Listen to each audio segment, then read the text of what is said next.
part 2 of a multi-part series explaining the Yu-Gi-Oh! Iceberg. If you haven't seen part 1, watch that before coming back to this one. This is your final warning. Before getting into the list proper though, I do have to lightning round go through some very minor, almost insignificant, barely worth bringing up topics that I reported on just a little bit incorrectly. Archfiends weren't the first archetype introduced to the game.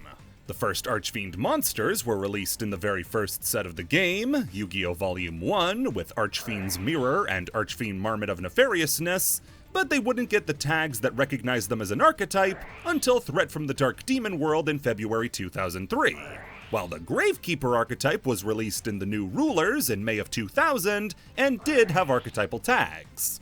So, if you're saying that Archfiends became an archetype by the introduction of Archfiend cards, then I'm right. If you're saying Gravekeepers are first because they were the first to have archetypal tags, I'm wrong.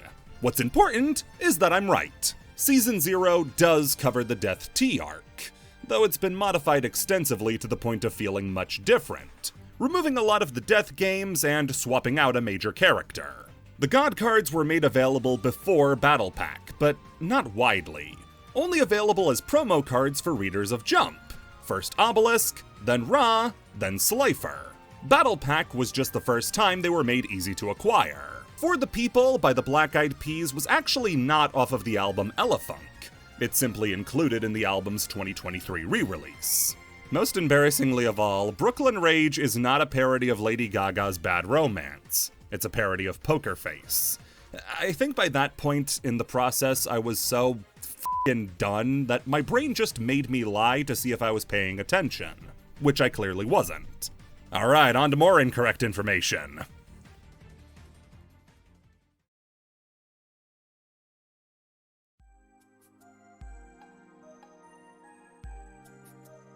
Bonds Beyond Time. Yu-Gi-Oh! As an anime is unique in regards to series with multiple linear entries. If you look at its contemporaries, namely Pokemon and Digimon, characters from earlier seasons will oftentimes reappear, if not tag along for multiple seasons, like Misty and Brock following Ash up through Johto and Sinnoh, or TK and Kari becoming main characters in Adventure 02. Yu-Gi-Oh! Is not like that. Essentially, each series is treated as a return to zero when it comes to plot and characters, with references to previous series being incredibly rare. There are examples of previous series being referenced. A good example is in a previous entry when the Nordic gods of 5Ds are directly compared to the Egyptian gods of Duel monsters, but the only series to try to keep continuity between series is GX. That one includes multiple cameos and duels with Duel monsters characters like Kaiba, Solomon, and Pegasus, as well as episodes like King of the Copycats, where a character steals Yugi's deck. Of course, the big one is the ceremonial duel for the series being between Yugi and Jaden. But after this, no series would attempt a crossover like this, at least in the show proper. As in January 2010, a movie celebrating the 10th anniversary of the Yu-Gi-Oh! Anime would be released, Super Fusion: Bonds That Transcend Time. The film follows all three protagonists from the first three anime series, Yugi, Jaden, and Yusei. A villain from Yusei's time called Paradox is going back to the past to steal powerful dragons from legendary duelists, and is plotting to kill Pegasus to stop duel monsters from ever being created. The plot is dumb, but not Yu-Gi-Oh! Specific dumb, okay? Every time travel plot falls apart the second you think about it, so let's just focus on the big dragons. The movie doesn't have any substance to it.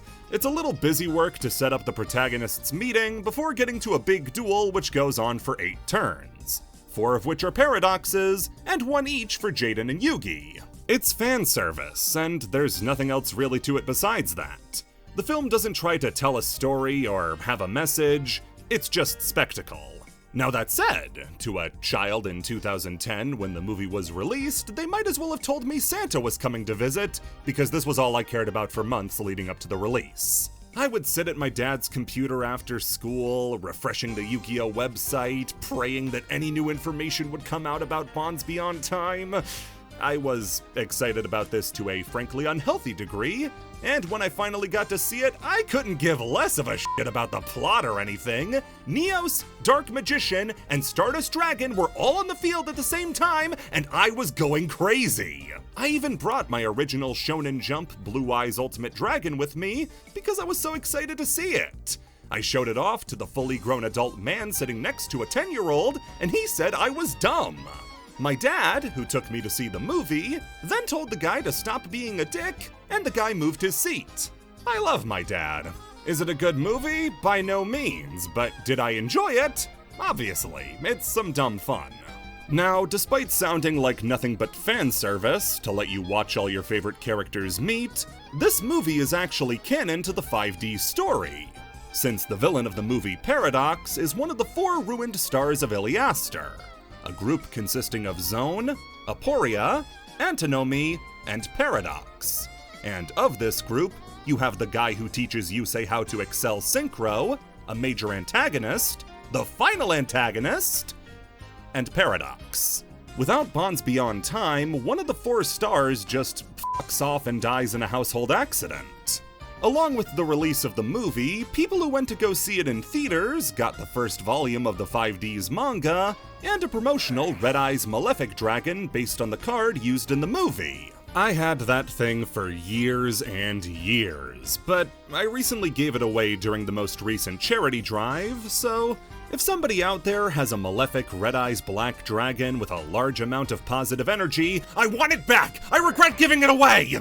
As for the critical reception to the movie, what do you think the reception was? Do you think Roger Ebert had many nice things to say about Neos Night? Everybody said that fans would probably like it, but it's completely impenetrable to an outside observer.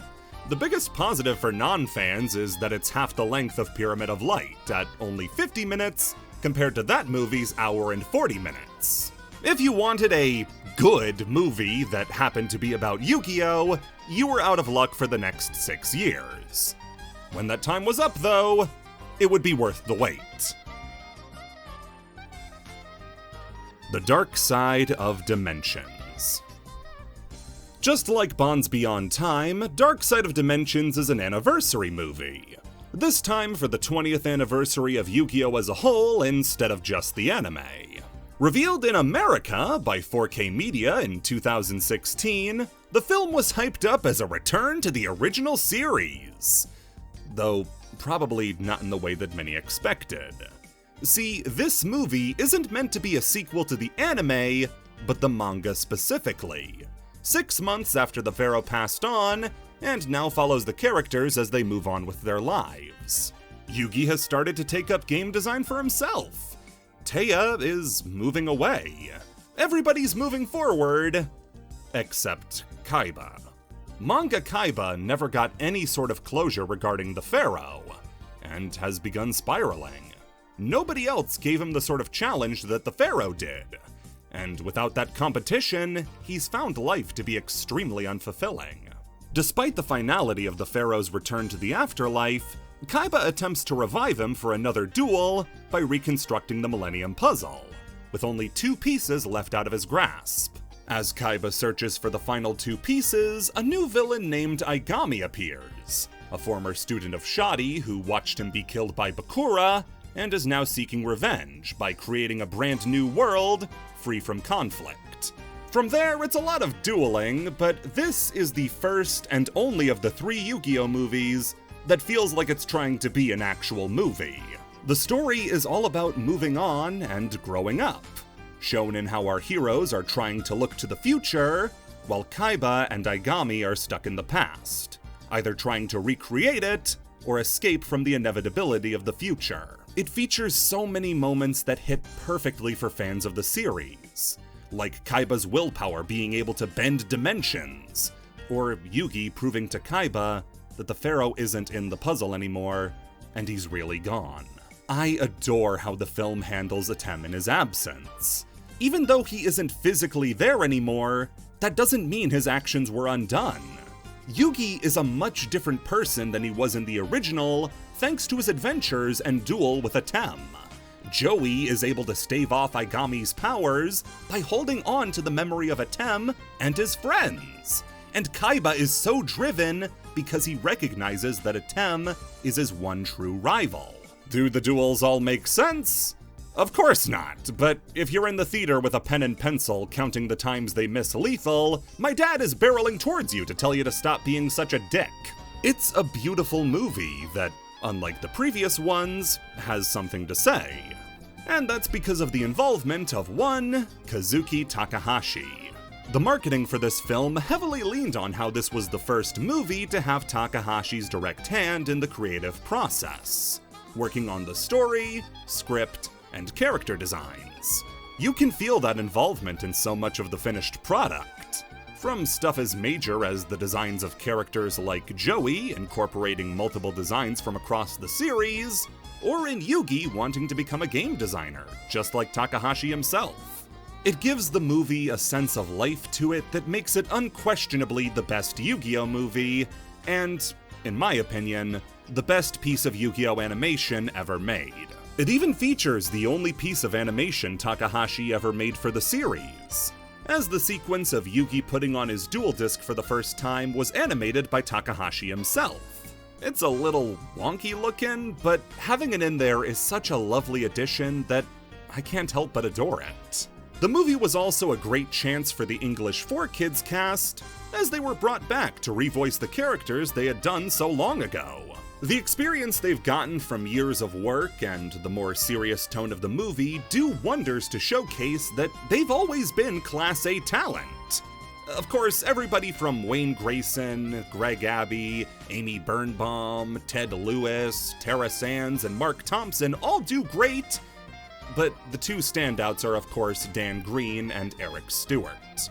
The two do fantastic work in their roles, and it's a defining performance for both actors.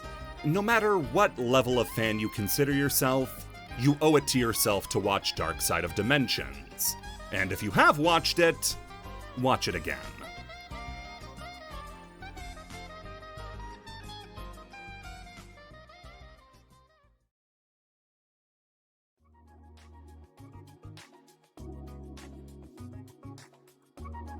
Blue Eyes wins the big game.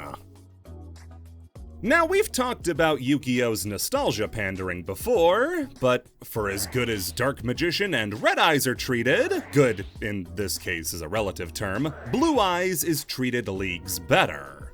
Kaiba's Ace Monster is the most iconic card in the game's history, and Konami is not afraid to let you know how hot it is. Alongside its other DM nostalgia buddies, Blue Eyes is granted frequent new support every couple of days. Whether it be Altard of varying qualities, wow, what a majestic creature with unlimited power, or brand new cards to bolster the strategy, no one would dare claim that Blue Eyes is hurting for support. But in 2016, to coincide with the release of Dark Side of Dimensions, Konami started acting really weird. After the release of the movie came the Dark Side of Dimensions movie pack, which predictably contained cards used in the movie. This included a particularly nasty piece of Blue Eyes support in the form of Blue Eyes Alternative White Dragon. This was a monster with insanely good effects, letting you special summon it for free at the cost of revealing a Blue Eyes in your hand, and letting you destroy a monster at the cost of an attack that turn. This card in 2016 was extremely strong, and paired well with the support that Blue Eyes had been getting for years. See, back in 2013, Blue Eyes had gotten a structure deck all to herself called Saga of the Blue Eyes White Dragon, and included in that deck were a series of new monsters meant to support Blue Eyes, the Eyes of Blue monsters. These were level 1 light tuner monsters that excelled at cheating out Blue Eyes to use for synchro plays to make level 9 monsters like Azure Eyes Silver Dragon. Yes, that does sound like they weren't allowed to use the name Blue Eyes and had to think of a workaround. While these cards, plus Alternative, were enough to make the deck playable, it was the pack's shining victories a short while after the movie pack's release where Konami played their hand. Blue Eyes received previously unthinkably good support in the form of Sage with Eyes of Blue, White Stone of Ancients, and the Synchro Blue Eyes Spirit Dragon. With all of these cards put together, suddenly Blue Eyes had found herself somewhere she had never been before. First place. Blue Eyes had become a viable meta deck overnight with the Shining Victory support, and to say people were caught off guard would be an understatement. Nostalgia support isn't supposed to be good, it's supposed to get you 1% closer to seeing Dark Magician Girl naked. These were actual good cards. In fact, a little too good for some. See, Blue Eyes Spirit Dragon has 3 effects, all 3 of which kind of broke the game. First off is an effect that says your opponent can't special summon 2 or more monsters at the same time. It can negate graveyard effects, and can tag out into a different light synchro whenever it wants. What makes these effects so funny requires you to look at the context of the 2016 metagame. The 3 best decks were Domain Monarchs, Burning Abyss, and Pendulum Magicians. All 3 decks that were hard countered by Spirit Dragon. Pendulum Magician is a pendulum deck, which means it wants to summon loads of monsters all at once, which it now cannot. Burning Abyss was great at playing out of the graveyard, but now it couldn't because Spirit would just negate it. And Domain Monarchs would use their field spell to lock out the opponent from their extra deck, except whatever monster was keeping it alive was then destroyed by alternative white, which then unlocked the extra deck and gave you access to Spirit Dragon. The word overtuned doesn't begin to describe this card. It was meant to beat anything and everything that was popular in 2016. Not just having a winning matchup spread, but beating the next 3 best decks into the dirt meant that Blue Eyes was primed to do well at the following World Championship. And it even outperformed those expectations. The finals of that year's World Championship ended up as a Blue Eyes mirror match, as Hayami Shinsake and Eric Christensen battled it out. Eric was then punished for the sins of a past life with the 2 worst hands his deck could produce. So even when Blue Eyes wins, it loses. Blue Eyes etched its name into the stone of history as a World Championship caliber deck, and everybody immediately called foul. It was plainly obvious all this Blue Eyes support coming out at once was meant to make Blue Eyes a World Championship tier deck. You don't casually realize that it's in Kaiba's character to stop more than 2 special summons at a time. It's an extremely cynical move, but it can't be said that Konami didn't get some good press out of it. Up until this year in big box stores like Target and Walmart, they carried that original Blue Eyes structure deck, because it was an extremely hot product. If people are coming back into the game, they'll want to play with Blue Eyes. If they find out this $10 deck was the basis for a World Championship deck, they're gonna buy the other products to hope to recreate it. The only thing that pushed those old decks off the shelf was the retrained deck, Blue Eyes White Destiny, the most racist sounding Yu-Gi-Oh product to date. Look out for Structure Deck Red Eyes Black Power coming soon. In both Japan and America, the deck has been seeing great results thanks to the new support from the Structure Deck, as well as its synergy with the Primal engine, which works fantastically with normal monsters like Blue Eyes. Will this bring about the first ever deck to win 2 different world championships? For Eric's sake, I hope not. Yui-tubing. Now this is news to me, but it turns out people actually go on YouTube and talk about Yu-Gi-Oh! Crazy, right? Yui-tubing is just about the easiest topic to grasp on the Iceberg. It's a term used for channels that specialize in Yu-Gi-Oh! Content almost exclusively. Goddamn molestrals. Now these channels can span the breadth of the entire series, with some choosing to focus on the game itself, while others focus on the anime and manga.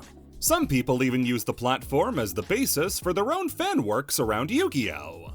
We've talked about parodies previously, but there are plenty of earnest Yu-Gi-Oh! Fan works as well, including Yugi-Mation's Duel Terminal series or Komimari's live twin videos. Yui-tubing as we know it has been around for as long as YouTube's been around, with some of our oldest channels like Team APS, Asian Persuasion 2008, and MCole40 spanning back at least 17 years to 2008. Even back then, a lot of these channels uploaded content we still see today. Deck profiles and game replays, product openings, and discussions about card design. This video, discussing what a blue gadget would do, evolved into the current phenomenon, what if Fiendsmith was green? These three were, and still are, trailblazers and active members of the community, which in a format that can chew up and spit out creative types so easily, is a joy to see. Modern Yui-tubing is much more bussy-based though, the tides shifting and all. Getting into Yu-Gi-Oh! In any capacity means you're going to run into the Yui-tubing community sooner or later. So the question arises of, where exactly do you start? Well, a place to begin would be with Simo! Alex Simo actually has another accolade to his name, aside from getting a Bakugan named after him, in that he's one of the longest tenured Yui-tubers still going today. Simo began uploading over 10 years ago, just a half-decade after the previous channels, with the very definitively titled, Simo is the next great Yui-tuber.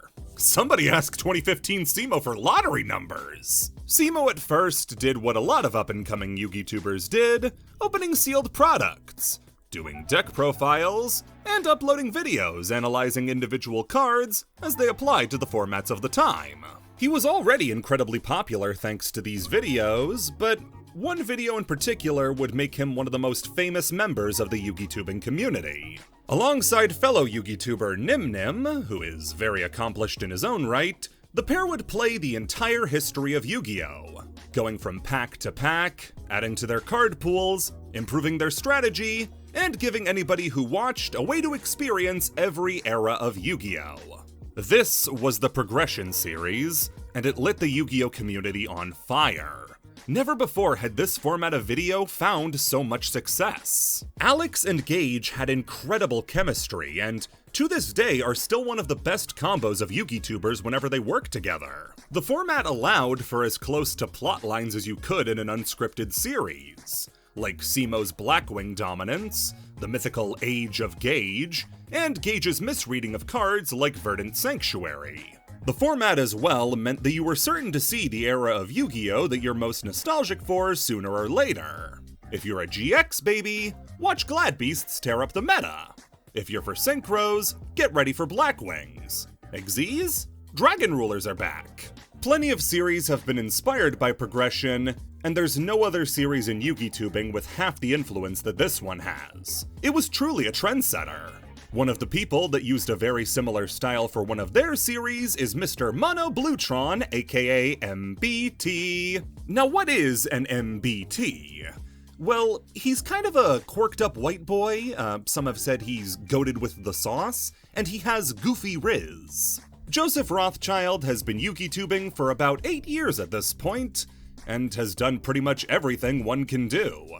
He's amassed a whole load of series, from 10-minute testings, where he looks at a deck and gives a rundown of its viability in 10 minutes, give or take. There's Progression Playoffs, which is like the Progression series, but with a larger group of people, and other rules modifications to help it stand out. Duel-taining is a series where he tasks his audience with trying to get them to laugh at their Yu-Gi-Oh! Setups, which has produced masterpieces like activating Nibiru on yourself to represent the average Salaman Great End board, to recreating the incestuous Folgers coffee ad in Yu-Gi-Oh!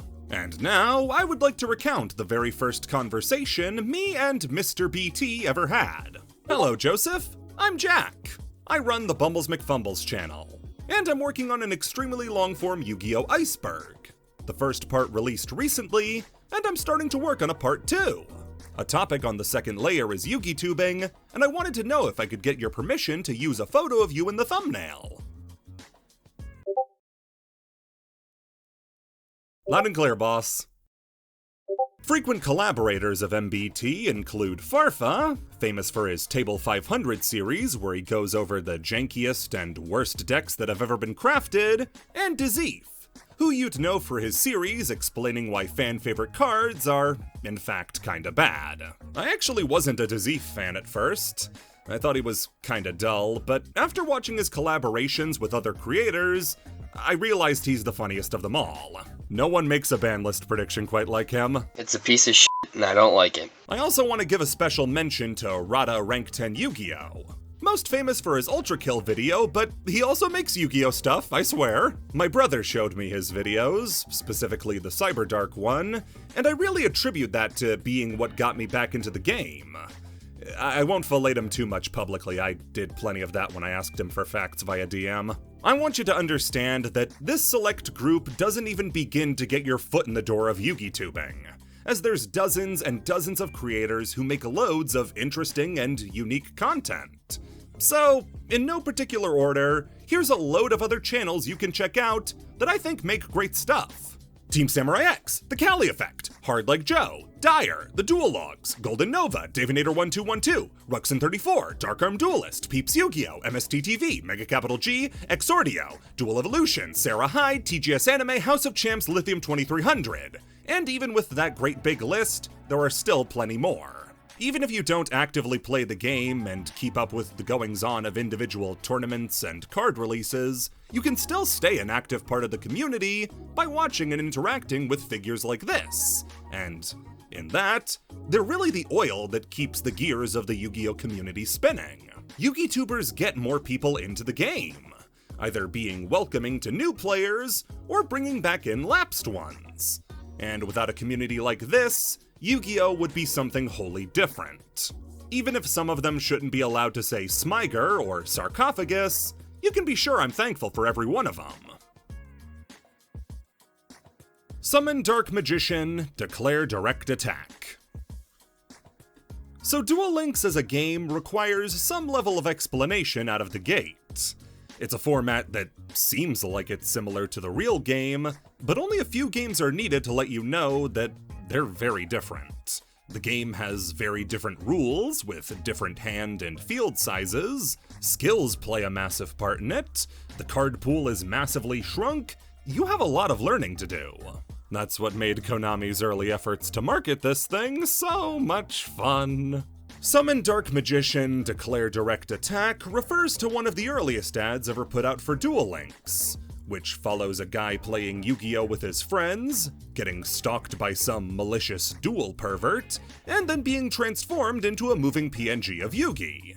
It's a really weird ad with bad acting and not much of an explanation about what Duel Links really is.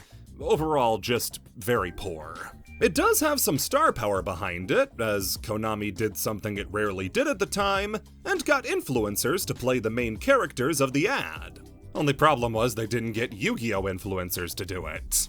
The creators in the ad are Brandon Martin, aka Mystic7, and Trisha Herzberger, aka That Girl Trish. Now they got kinda close. Brandon plays Pokemon. And Trisha is a lifelong fan of Magic the Gathering, so we're getting there. What rocketed this ad from being simply cheesy to legendarily annoying is the very first spoken lines in the ad. Brandon sitting with his friends and utters the now infamous phrase, "With no monsters left on field, summon Dark Magician, declare direct attack." With no monsters left on the field, I summon Dark Magician, declare direct attack. You got me. Told Joe's the master. Now this line is already confusing, because it sounds like he's saying there are no monsters on the field at all, when it's supposed to mean his opponent's field is empty. And that led people to think he was slapping down a raw Dark Magician with no tributes. Except, investigative journalist I slowed down the footage, and you can clearly see him take 2 cards off of his field and send them to the graveyard, which includes what appears to be a green gadget, which means he was tribute summoning the Dark Magician. Fuck you, 2017 SEMO! The reason this line would go on to become infamous is the same reason a line like The Legend 27 still rings in the back of people's minds. YouTube ads only let you skip after the first 5 seconds of an ad, and this line was in the first 5 seconds. And given how often this ad played if you watched any Yu-Gi-Oh! Content, you heard this line a lot. If you so much as looked at a Team APS thumbnail for too long, you would have to hear "Summon Dark Magician, declare direct attack," followed by the smuggest face a man can pull without tearing a muscle. This isn't the only horrible mobile game ad Yu-Gi-Oh's ever had, as they've learned nothing and released an even worse ad for Master Duel. Guy summons Laundry Dragon Maid and ends his turn. Who does he think he is? Me? Honestly, the worst part of the ad is them trying to convince you that people will want to play with you if you play Fluwanderee's Stun. Yu-Gi-Oh! Doesn't credit its artists. Artwork is one of the most important parts of any card game success. Right after if the game is fun to play, making the game fun to look at is just as important. Could you remove the art on every card and change nothing? Yes. There's no hidden effects on Xyz's Armor Torpedo's leg. But it would make the game infinitely less fun. Did you pick up the Pokemon TCG because you love flipping coins? Or did you pick it up because Charizard is cool? Personality is a huge part of what gets players to pick up a deck, and artwork is responsible for a lot of that. As a result, the artists who make that artwork are some of the most important people when it comes to making a card game successful. Nearly every other major TCG gives back to these artists by putting credit on the cards themselves. Magic, Pokemon, One Piece, Lorcana, Digimon, Star Wars Unlimited, Grotto Beasts credits the damn artists. That leaves just one game as the odd man out, and it's Yu-Gi-Oh!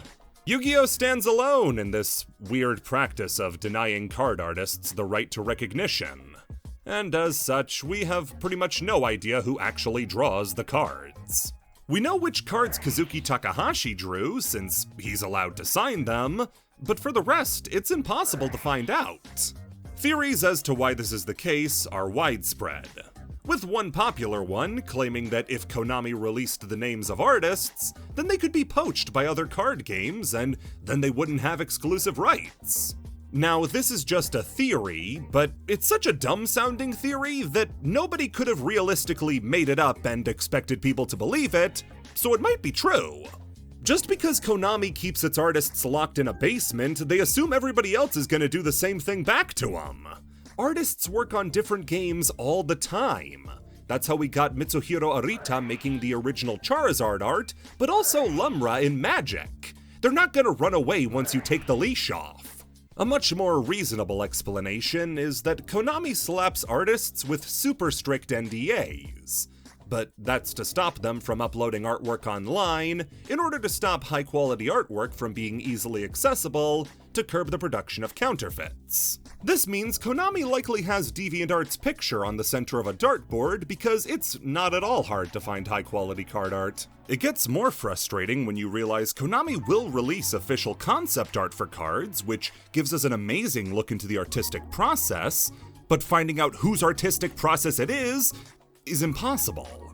These concept art reveals showcase that the artwork that we know is actually far more expansive than we realize. Plenty of card art in Yu-Gi-Oh! Is a full piece that is then shrunk down to fit into the card borders. Dante has legs, for God's sakes, why don't we get to know that? The concept art releases for monsters featured in Dark Side of Dimensions is especially frustrating, because they'll show Kazuki Takahashi's sketch above the finished artwork, and while the sketch has a signature, the finished artwork doesn't. In going through the different Dark Side of Dimension concept art releases, I saw the Dark Magician art used and noticed there was a name beside it. Okay, I've got it. An illustrator actually credited by Konami. Koko Ichibanya. Let's go find out who they are. It's a curry company that got to debut the card artwork first. There is still artwork we can guess at who drew it.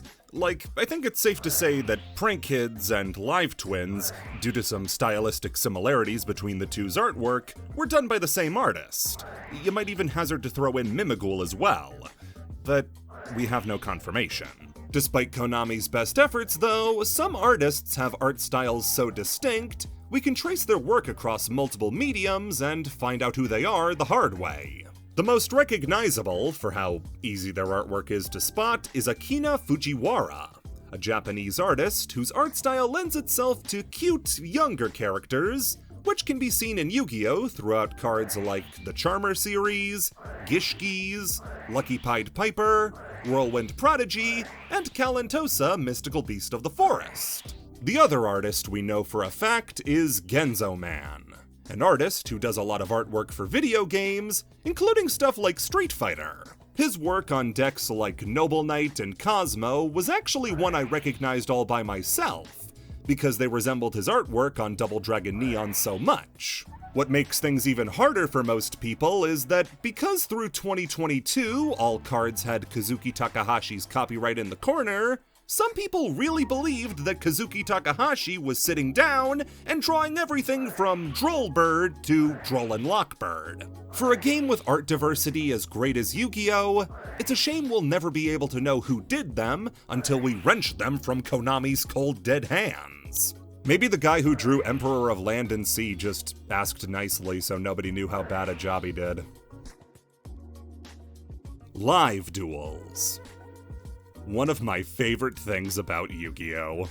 So YCSs and WCQs are massive gatherings meant to bring together people who love to play the game.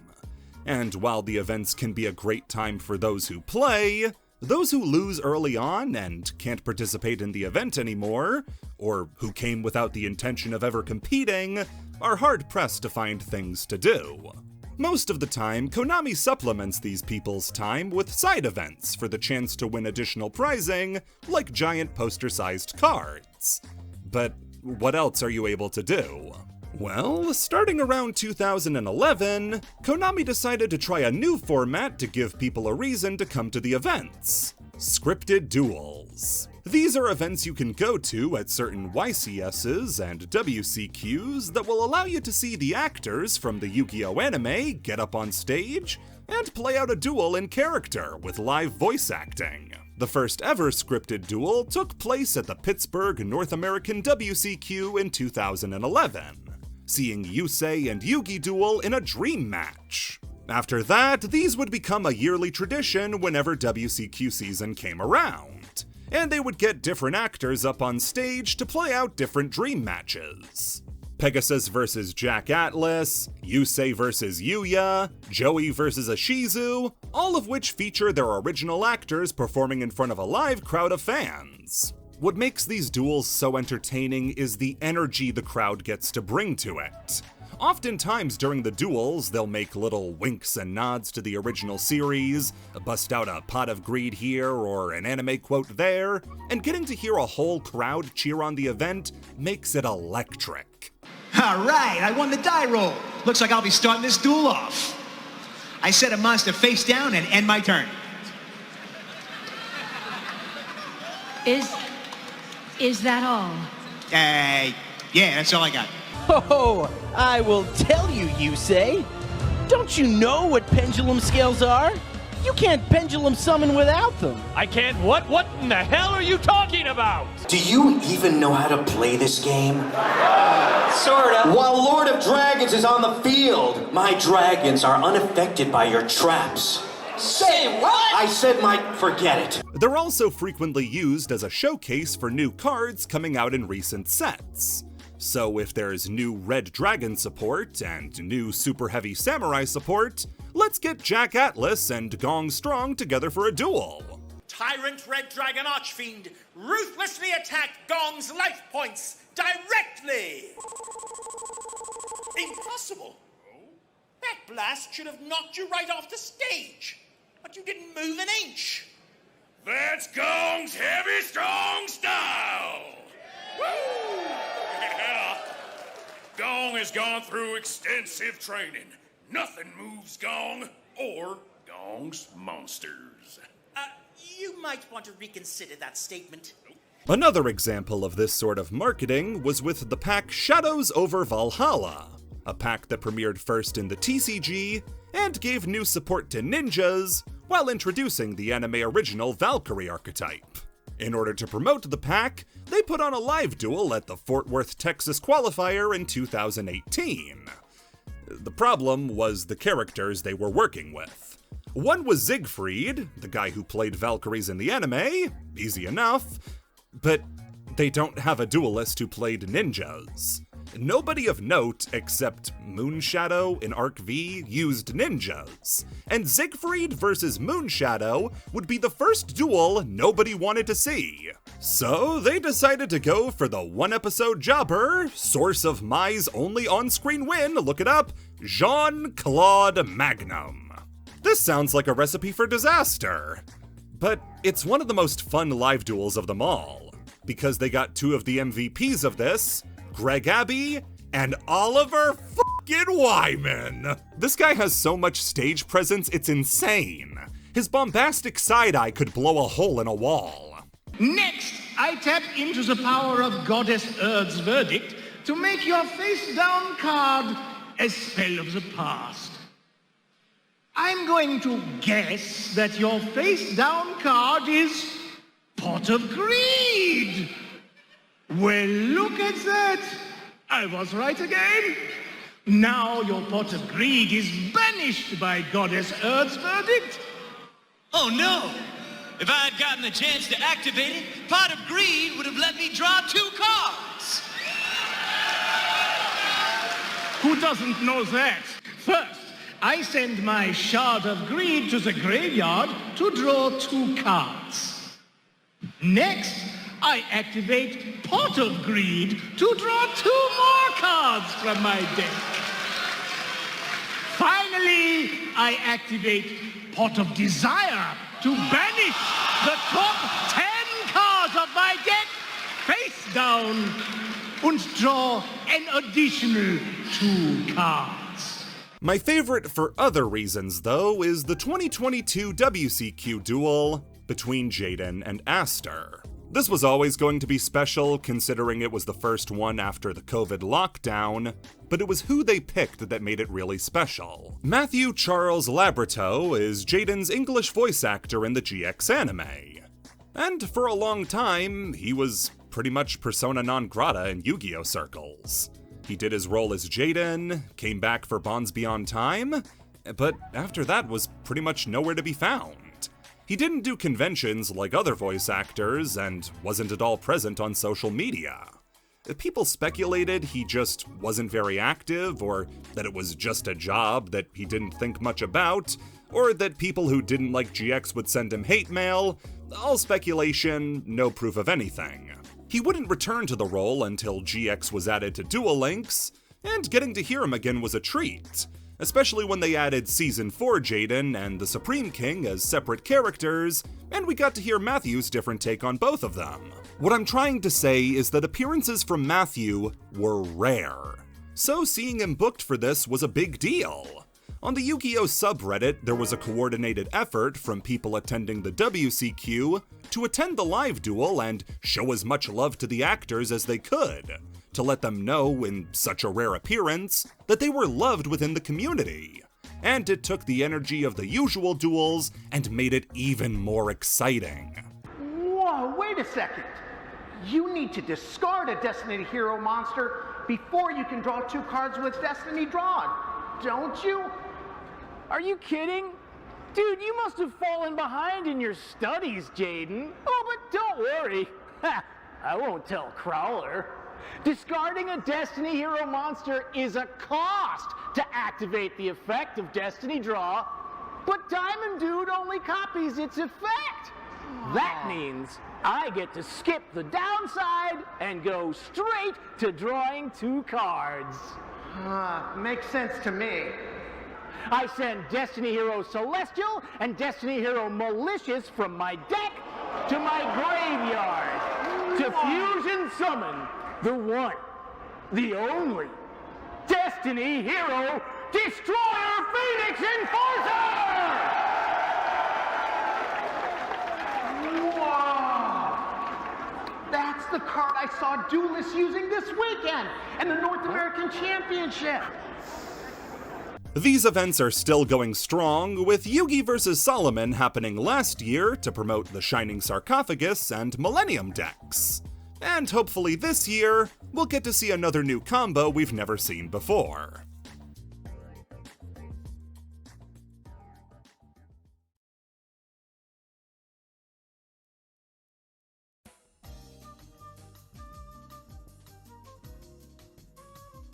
Card storylines.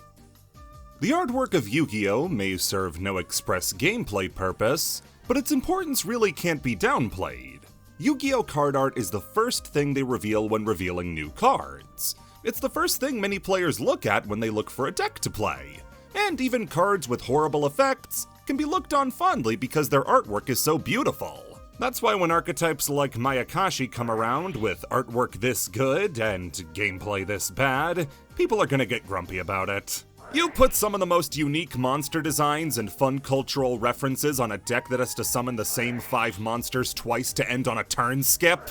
However, Mayakashi is a great example of an advantage of this sort of artwork, because it's part of what's called a card storyline. Card storylines are when the artists of Yu-Gi-Oh! Use the artwork of a card in an archetype to tell a story across multiple cards. With Mayakashi, for example, it shows the story of a years-long war between exorcist samurai and the yokai they fight, including a young squire and ghost girl who become friends, until the squire finds out about the ghost's deception and the two fight. Before the fight can end, a second yokai steals both their powers, and the pair team up to take her down.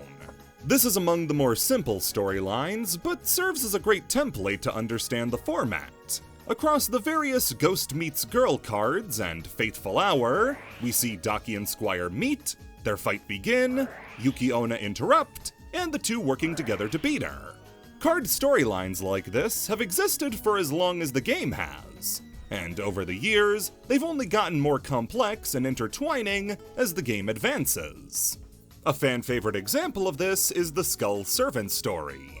This follows a lowly level 1 monster named Skull Servant, as he gets into hijinks across his afterlife. We see him getting resurrected, him getting blown up, him trying to find the pride to fight on, him picking up dog poop. We get to meet his boss, the king of the Skull Servants, but we also get to see his boss in his off time during white baking. We meet his friends in The Lady in White and White Mare, as well as the kids he looks after in White Prince and Princess. We see him go on vacation, only to get stopped at the airport in There Can Be Only One.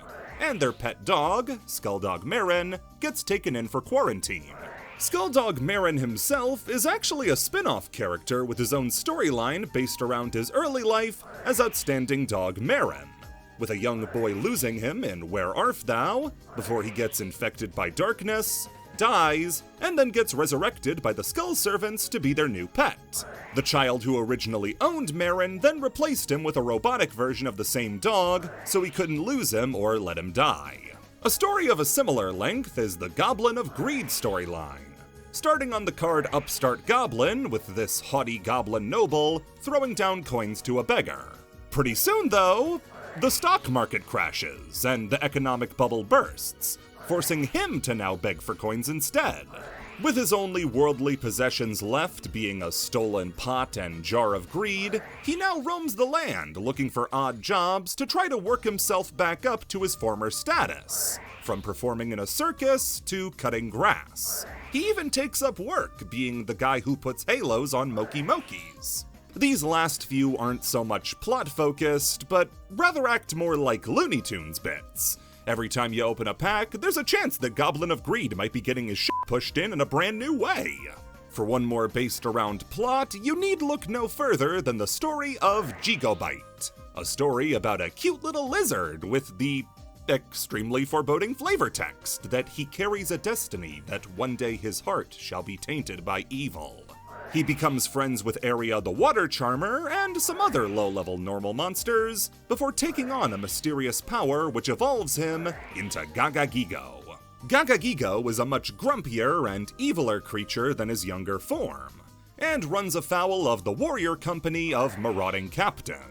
The two do battle until their fight is interrupted by Blazing Inpachi. And despite being enemies, Marauding Captain ends up taking a blast for Gagagigo in My Body as a Shield. Inspired by his foe's confidence to risk his life to save somebody he doesn't even know, Gagagigo does the same when a new foe, Invader of Darkness, attacks.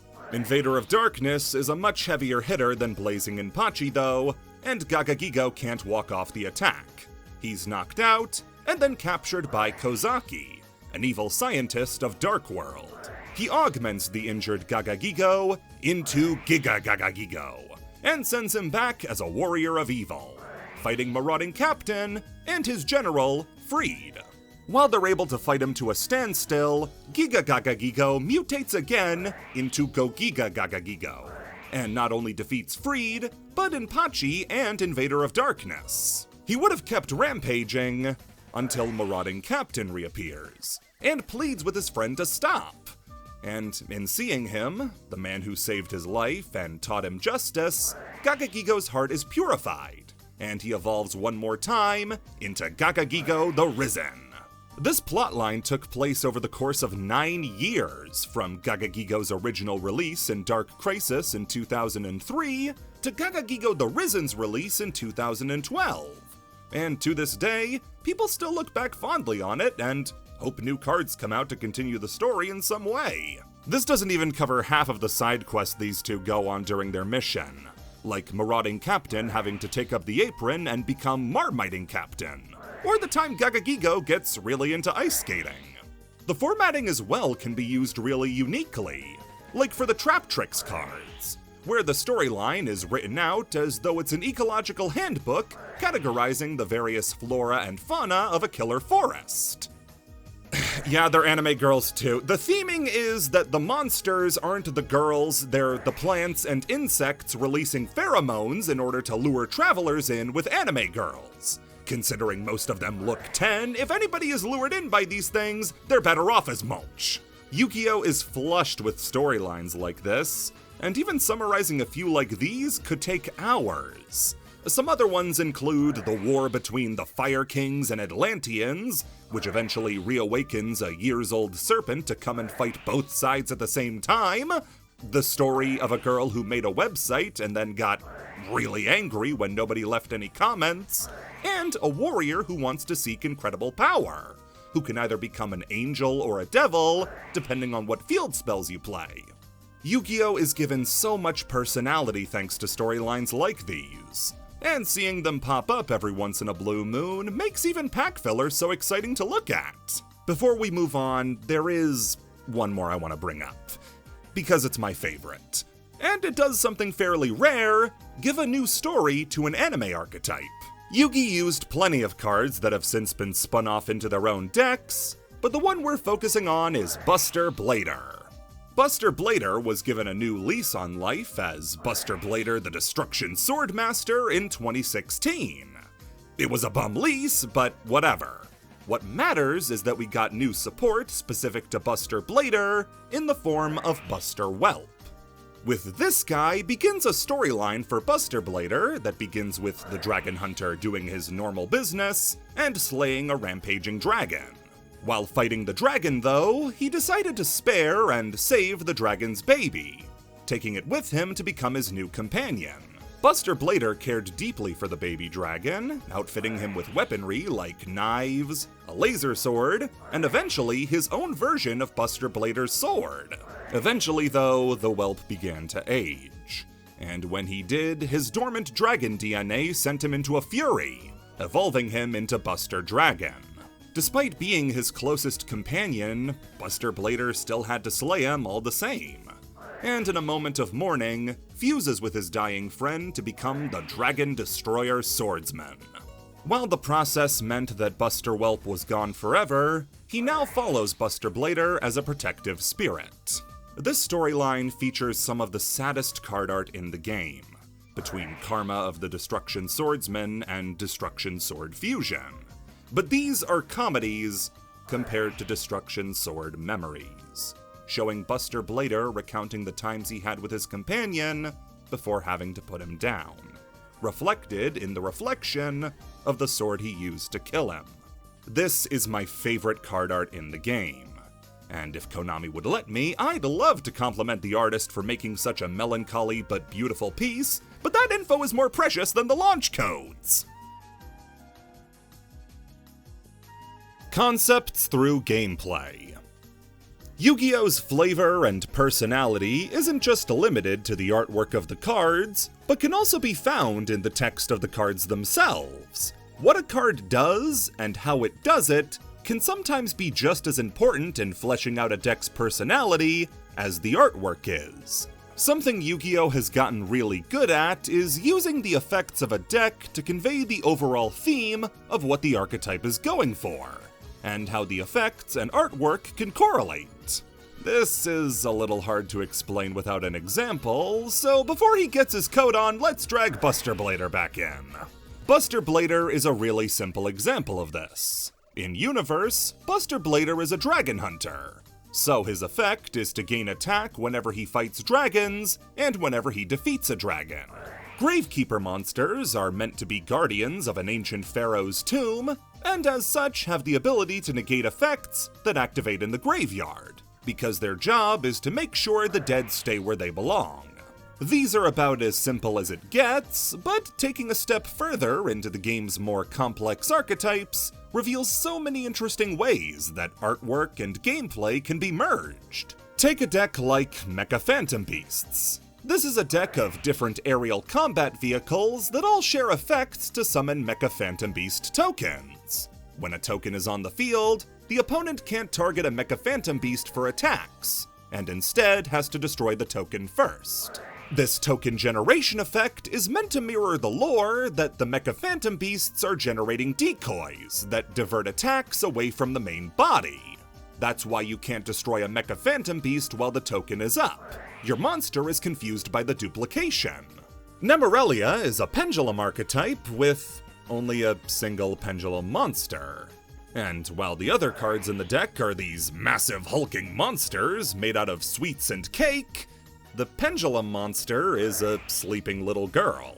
She has an effect to place herself in the extra deck, and the rest of the monsters banish extra deck cards for their effects. Once the extra deck is empty, save for Nemorelia, you can special summon her, blow up the field, and then she puts everything back. The theme of the deck is that Nemorelia is sleeping and dreaming up these monsters, and the more she summons, the more time she spends, represented by losing extra deck cards. Once she runs out of time, or you run out of extra deck cards, she wakes up and throws a tantrum about having to wake up, being her destroying all the opponent's cards. Then once she realizes that she's going to be in trouble for blowing all this stuff up, she starts putting stuff back, represented by her putting cards back in the extra deck. They manage to turn Little Girl Dreams of Snacks into an archetype, and convince you that it works based on how the game words its effects. Super Quants are one of Yu-Gi-Oh's 50 tokusatsu-themed archetypes, and how they're handled is one of the best executions of a concept through gameplay of them all. Each of the 4 main deck Super Quants has an associated mech they can pilot, the Super Quantal Mech Beasts. You can use any of the Super Quants to pilot any of the Super Quantal Mech Beasts, but if you don't pick the right one, then it's not going to work at full capacity. Only by having the proper color-coded Ranger and Mech are you going to get the full results. This is represented by making the Super Quantal Mech Beasts Xyz monsters, having them be unable to attack if they don't have Xyz material, giving them an effect if they do have Xyz material, and giving them a quick effect if the Xyz material attached to the Xyz monster is the color-coordinated Ranger. So, Super Quantal Mech Beast Magna Liger can destroy an opponent's card, but can only do it on the opponent's turn if one of its material is red layer. Ouroboros can flip a card face down, but only if it has green layer as material.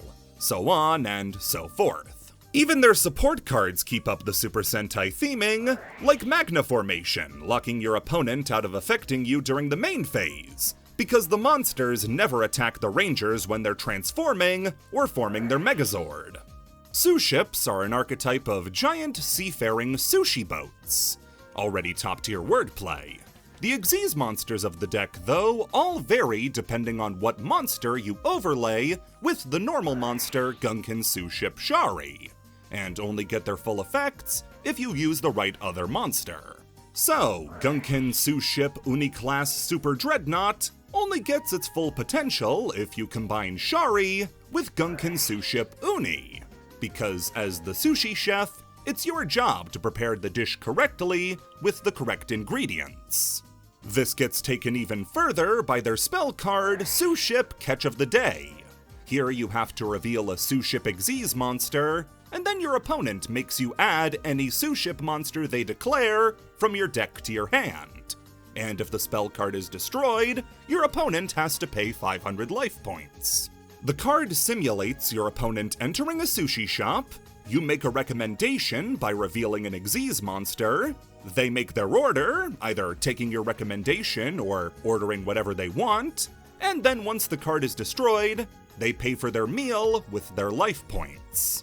This is what I'm talking about when I say so much of Yu-Gi-Oh's flavor comes from how they use the verbiage of the cards to represent a scenario.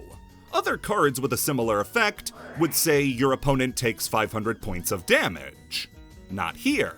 They specifically use the mechanic of paying life points to emulate paying for a meal. Okay, this one's gonna be really hard to explain. Try to follow along. Take out a piece of paper and pencil if you need to. Flower Cardians are the most unique and hard to comprehend archetype in Yu-Gi-Oh! Because they don't really play Yu-Gi-Oh! Not in the Floodgate way, like the different game way. You have a few Flower Cardians that can be special summoned under various conditions, including drawing the correct card from your deck or controlling an additional Flower Cardian. These can have attack totals of either 100, 1000, or 2000. There are also additional cards for each Flower Cardian of the same level, that can be special summoned by tributing Cardians with the same level. Each one of them will also have slightly altered artwork, like putting a crane on the artwork of Flower Cardian Pine, or a curtain and arms to Flower Cardian Cherry Blossom. The tuners of the deck then have the ability to treat all monsters you control as level 2, which allows you to go into various Synchro Flower Cardians, who are suddenly not pieces of art, but normal-looking Yu-Gi-Oh! Monsters. What's the theme here? Flower Cardians are meant to represent Hanafuda cards, a traditional card set in Japan that can be used for various games like how we use poker cards. The levels of each of the Flower Cardians represent a different suit of cards in Hanafuda, with level 1 being Pine, level 3 being Cherry Blossoms, and level 8 being Zebra Grass. The additional cards in each level represent higher value cards in the same suit, with their attack points reflecting the point totals in Hanafuda. So a normal Pine card is worth 1 point, but Pine with Crane and Sun is worth 10 points. So Pine has 100 attack, while Pine with Crane has 1000 attack.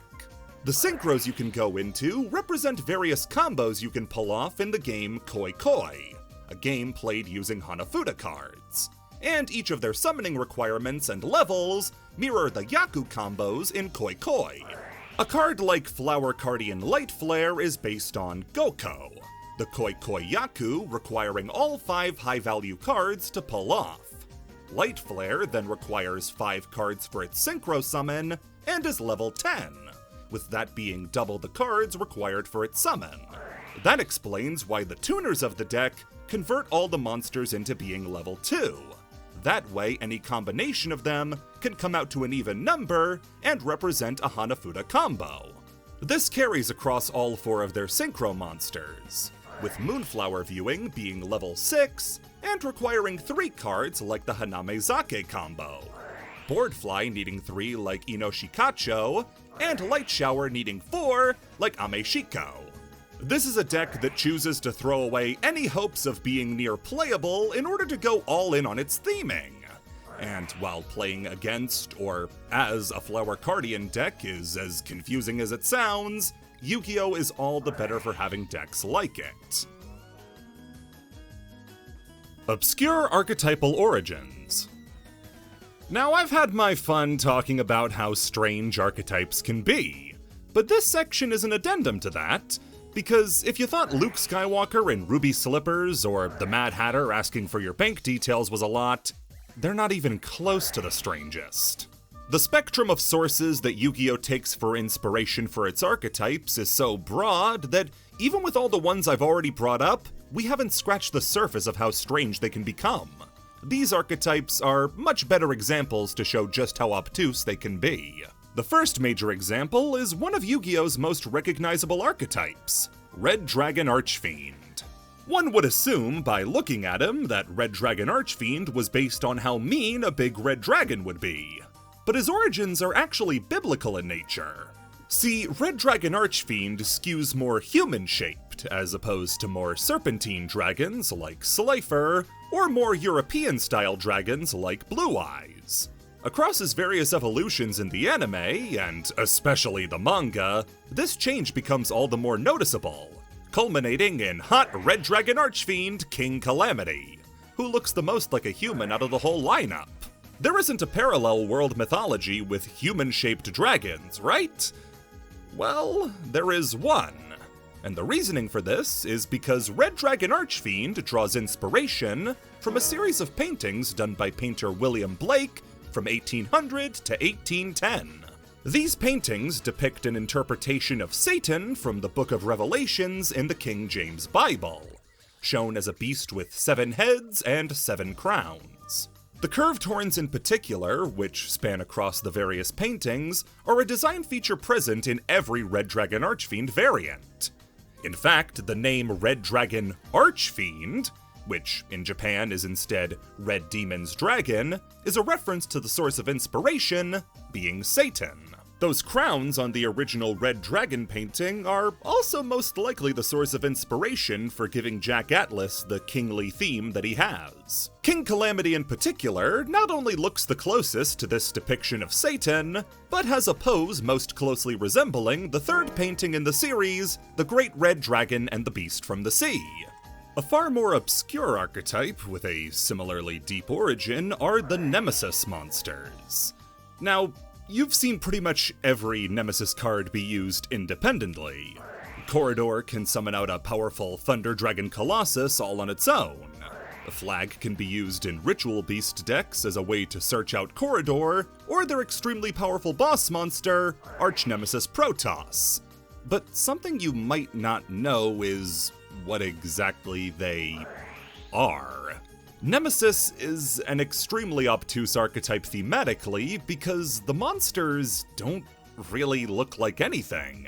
The flag is a centaur, Umbrella is a jellyfish, Corridor is a harpy, and they all have globes instead of heads. Then you get onto the arch-nemesises, and oh thank God they're just dragons. Well, Nemesis has an extremely interesting thematic connection to Greek mythology. But not with gods or monsters, but astrology. Each of the main deck Nemesis monsters represents a different ecological conservation term. Flag represents flagship species, animal species with a good social image that are used to promote conservation efforts. Umbrella refers to umbrella species, who are species that, through their conservation, allow for the conservation of several other species in order to protect it. Think pandas requiring the maintenance of bamboo forests. Keystone is in reference to keystone species, species with a singular massive impact on their surrounding ecosystem. Think beavers constructing dams, or wolves in Yellowstone keeping down deer populations. That's why they all have globes for heads. These monsters represent a state of ecological stasis. So then, what are the arch-nemesis? Well, Protoss and Eschatos get their names from the Greek words meaning first and last, and are based on a hypothetical star from ancient Greek mythology called Nemesis. This was a star said to have been responsible for both of Earth's previous mass extinctions, and its future ones, done by the star's gravity launching meteors at the planet. Protoss and Eschatos' effect allow them to destroy monsters of either a specific type or attribute, and then seal the summons of either one of those until the end of the next turn. Where the Nemesis represent ecological preservation, the Arch-Nemesis represent ecological destruction, both being mass extinction events brought about by Nemesis. It's no wonder why their one spell card, Nemesis Adrasti, features a meteor hurling at the viewer. As an archetype, prank kids might seem rather basic. You got one for each of the main attributes, aside from light and dark, like they need the f***ing exposure. And they're based on old Hanna-Barbera cartoons, right? They get chased by a dog, turn the tables on him by fusing into big monsters, destroy the house, and cause a mess. Well, that's half the story, but the other half involves scientist Max Planck. This is the face Prank Kids players made when Meow Moo got banned. Max Planck was a super famous German scientist from the 19th and 20th centuries, rubbing shoulders with the likes of Nernst and Einstein. One of the fields he did research into was wavelengths, which are the other major source of inspiration for the Prank Kids. Yes, you might have noticed how the prank in Prank Kids is meant to be a corruption of Planck, due to the two's similar pronunciation in Japanese. Each one of the main deck Prank Kid monsters is based on a different type of wavelength, each one correlating to the Prank Kid's attribute. Dropsies is based on drop waves for water, Fansies is based on pulse waves for wind, and Lampsies is based on ramp waves for fire. Why does Roxy's not have any of these qualities? 'Cause he's dumb and the other Prank Kids bully him. A card I've mentioned previously is a classic Yu-Gi-Oh monster whose inspiration only became apparent years after its initial release. Simorgh, Bird of Divinity is a classic, awful Yu-Gi-Oh structure deck boss.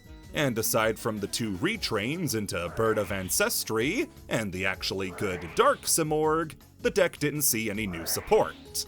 Later on in the pack Rising Rampage though, Simorgh was made a proper archetype. And, confusingly, all of the monsters are named Simorgh.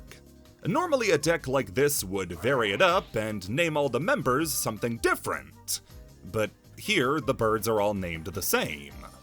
Bird of Beginnings looks like a young Bird of Divinity, but after that? Are you seriously trying to tell me that Bird of Calamity and Bird of Beginnings are meant to be the same guy? Well, kinda, yeah!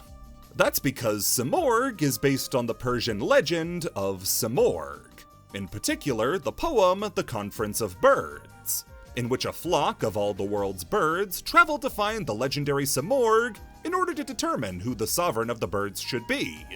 In their travels, only 30 of the birds who left on the voyage make it to Simorgh at the Albor's Peaks, only to find that in making the journey, each one of them has become a part of Simorgh, and now the 30 of them will rule as one sovereign. The reason all the Simorgh birds are named Simorgh is because they've made the journey to Elborz, their field spell, and now ruled the land as one entity. That's why their final link monster is named Simorgh Bird of Sovereignty. I actually studied Iranian history in college and managed to read this story for myself. When I saw the title and found out what it was about, I was honestly shocked to make the connection. Yu-Gi-Oh's rich tapestry of archetypal origins is one of the best parts about it. And instead of keeping to just a fantastical mythical setting or one set in the far-flung future, Yu-Gi-Oh! Is able to have such an incredible diversity due to its untethered style. You can have your deck of goth mermaids go up against a business bureau made up of demons, or ancient Egyptian dragons trapped inside of balls go up against a children's coloring book. No other game is like Yu-Gi-Oh! For this, and it's my favorite part of the game.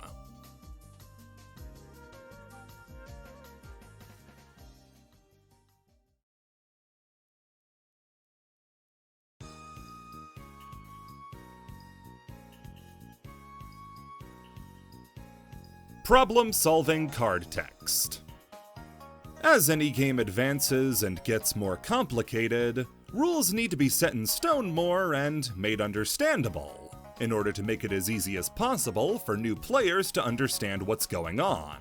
Yu-Gi-Oh! At the beginning of its lifespan was the most confusing game you could play, because it didn't really understand itself. Yu-Gi-Oh! Effect text was worded in a way where effects kinda just had to be mutually understood for the game to function. In its first Japanese printing, a card like Raigeki said, "Destroy all of your opponent's monsters." Okay, field, hand, deck, binder, take out the lighter and burn them all. Clearly it's meant to be just monsters on the field, but the game didn't specify it.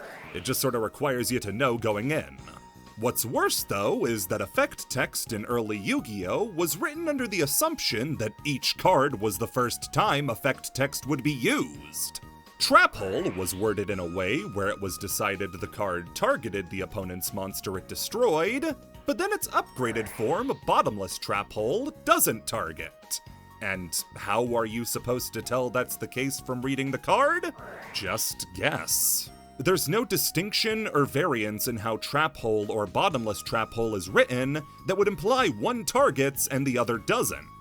There was also the specification of what effects did and how they interacted with other cards. A card like Vylon Epsilon can't be targeted with card effects, but what's targeting? A Tribute to the Doomed just says discard a card to destroy a card. Is that targeting? This sort of scatterbrained approach to card design was completely unsustainable.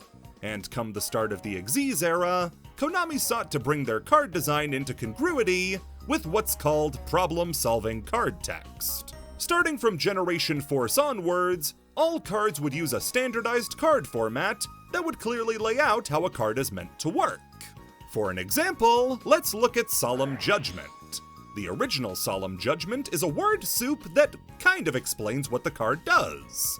Pay half of your life points when your opponent either activates a magic or trap card, or summons a monster, including special summon, to negate the action and destroy the magic card, trap card, or summoned monster. The newly revised Solemn Judgment under problem-solving card text clearly lays out the three portions that can make up a card's text. The three big C's, the condition, the cost, and the effect. When a monster would be summoned, or a spell or trap card is activated. Everything before this colon is the condition, and once that's met, you can move on to pay the card's cost. In this case, half your life points. Then the effect is activated, which is to negate the card who met this card's condition. Don't get confused either, you don't need all three C's in order to have a card's text work. Some cards don't have conditions, other cards don't have costs. For Compulsory Evacuation Device, the card has no cost, just the condition to target one monster, and the effect to return it to the hand. And for Card Destruction, it has no condition or cost, just having both players discard their hand and draw a new one. This formatting is what's used up until this very day, and is applied to cards that get reprinted in newer packs from older sets. So a card like Trap Hole now specifies it targets the monster your opponent summons, and this would be applied to all cards that were meant to target, but never made it clear they did. How do they determine which cards will target and which ones don't?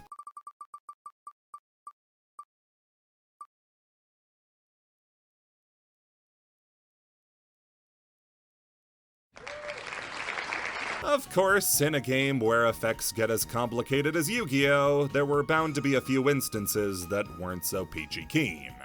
And that's where Dark World comes in. Dark Worlds are a very unique archetype in that all their effects activate when they're discarded. Except they specify that they get these effects when they're discarded by card effects. So cards that discard for cost don't proc their effects. The discard has to be the effect of the card. A card like Tribute to the Doomed won't activate Dark World effects because the discard part of the card comes before the semicolon and is therefore the cost. But a card like Gates of Dark World will, because the discard comes after the semicolon and is therefore the card's effect. It's difficult to understand why you can't activate Brow's effect off of Lightning Vortex at first, but it's simple enough to understand when you read it out like that. Except for one of them. And wouldn't you know it, it's one of the most important ones. Snow Unlight of Dark World. If this card is discarded to your graveyard by a card effect, if it was discarded from your hand to the graveyard by an opponent's card effect, you can target one monster in your opponent's graveyard, add one Dark World card from your deck to your hand, then special summon that target, if any, in defense position. So a few cars crashed into this card's effect during the writing process, but let's use the 3 C's method to see if we can figure out what this card means. The condition is that this card needs to be discarded by a card effect. The cost is that Okay, the method completely failed. Now contrast that with Fabled, where you get their effect no matter how they're discarded, and let's see who wins. Not us, obviously. We lost our alt art to make Fiendsmith greener. Missing the timing. So, our heads are all still on straight after the snow carousel ride, right? Well, good news! It's about to get worse. So, some cards in Yu-Gi-Oh! Were written incorrectly, on purpose, as a joke. You would expect that when a card says it can do something, that it would be able to do it, right? No, because now we've reached cards that can miss their cue. So, missing the timing is a phenomenon where during the resolution of a card's effect, you miss the window where a card would be able to use its effect properly. Usually when the card's effect was interrupted by a different effect. Now, there are two different types of effects in Yu-Gi-Oh! Mandatory and optional. Mandatory effects must resolve no matter what, and as such, there's no wiggle room for it to miss the timing. A card like Dust Knight can't miss the timing because its effect is mandatory. There's no "you can" in its effect text, meaning that the effect has to resolve unless negated. The next type of effect is an optional effect that can't miss timing. These are effects that let you choose whether or not to activate it, but preface the effect with an if, meaning that as long as the condition is met, the effect will resolve. An example of this is with Dawn Knight, who says if this card is sent from the field to the graveyard, you can send one light monster from your deck to the graveyard. Since the effect says if it happens, as long as it's sent to the graveyard, you can send the light monster you want. You met the condition, now you get the effect. The final category is optional effects that can miss timing. These are effects that let you choose whether or not to activate them, but say when instead of if. In cases like this, the card meeting its condition has to be the last thing that happens, or else the card will miss its activation window and fizzle out, making it miss the timing. To round out our Knight examples, Armageddon Knight says when this card is summoned, you can send one dark monster from your deck to the graveyard. If another effect were to happen during the time the card is summoned, the effect will fail. Say you use the effects of Goblindenberg and Marauding Captain to summon Armageddon Knight. Which one will make Armageddon Knight miss his timing? Correct answer? Goblindenberg, because Captain's effect simply summons the monster, and that's it. Goblin's effect, meanwhile, will summon the monster, but then switch itself to defense position. Since the last thing to happen since Armageddon Knight's summon wasn't the summon itself, but rather Goblindenberg switching itself to defense position, the effect fails, and Arma doesn't get to send anything. The when effect's condition being met has to be the absolute last thing to happen since the condition was met for the effect to work. Another example is with the card Dupe Frog, a card infamous for such a problem. When it is sent to the graveyard, you can add a frog monster from your deck to your hand. Because of that, unless all that happens is Dupe Frog being sent to the graveyard, it won't work.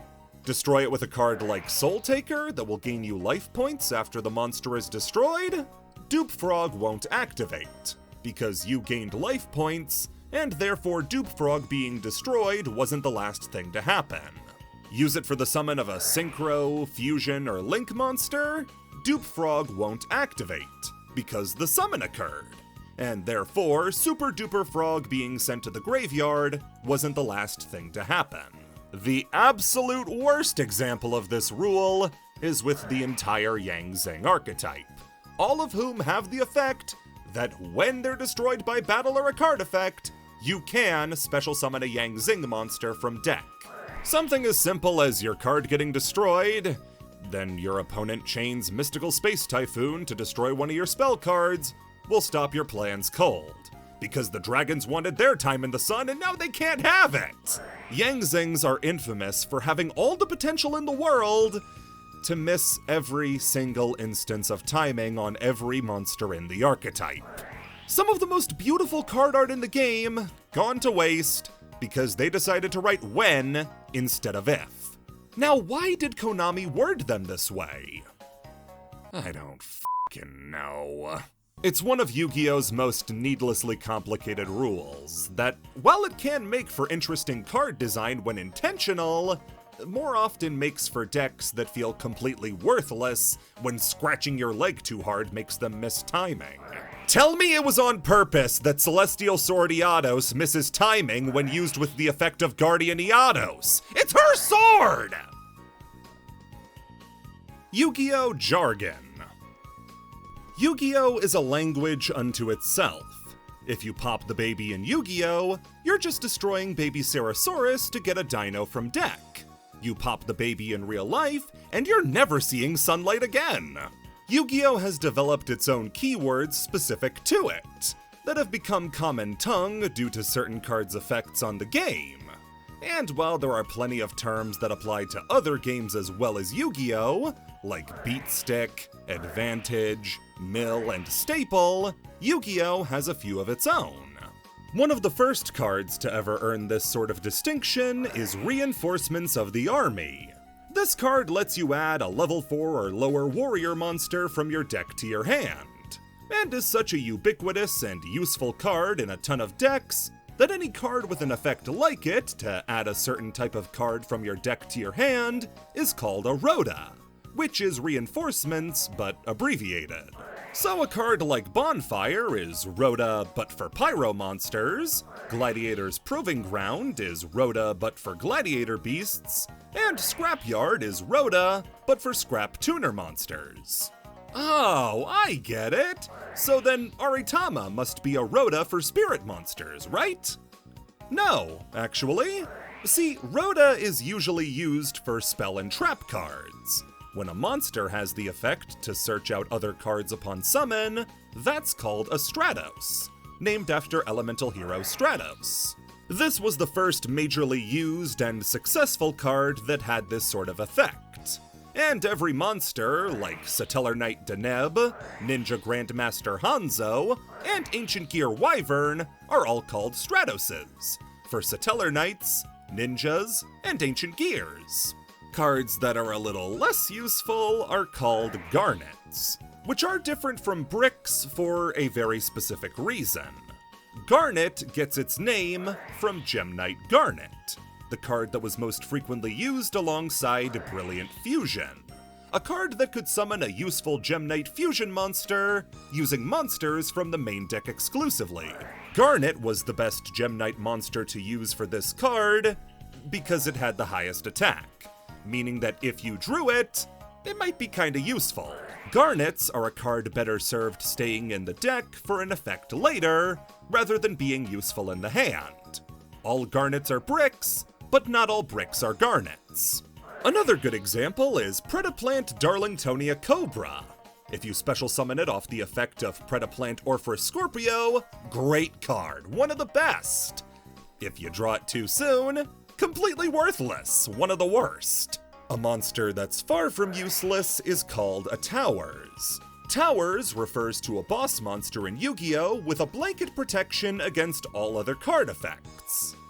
Funny enough, the card which Towers is named for, Apocalifort Towers, isn't a true Towers monster, as it can be affected by a small pool of monster effects with a higher level.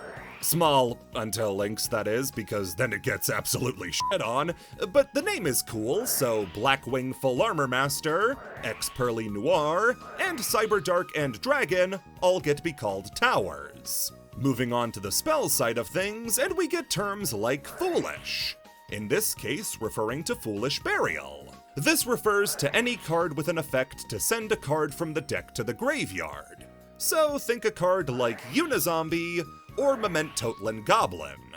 Book is a reference to the card Book of Moon, a classic spell that can set monsters into face-down defense position. So anything with a similar effect is said to have a book effect. A Ghost Trick Neko Musume and Evil Swarm Nightmare are examples of book effects. Compulse comes from Compulsory Evacuation Device, and refers to any card with an effect to return a card from the field to the hand, also known as a bounce. Magispector Kirin and Neospatian Grand Mole are fantastic examples of compulses. All of these and more are going to be vital to learn how to play the game. Not just to help you understand what cards are quickly and determine their value, but also to make it sound like you know what you're doing, cause that's really half the game.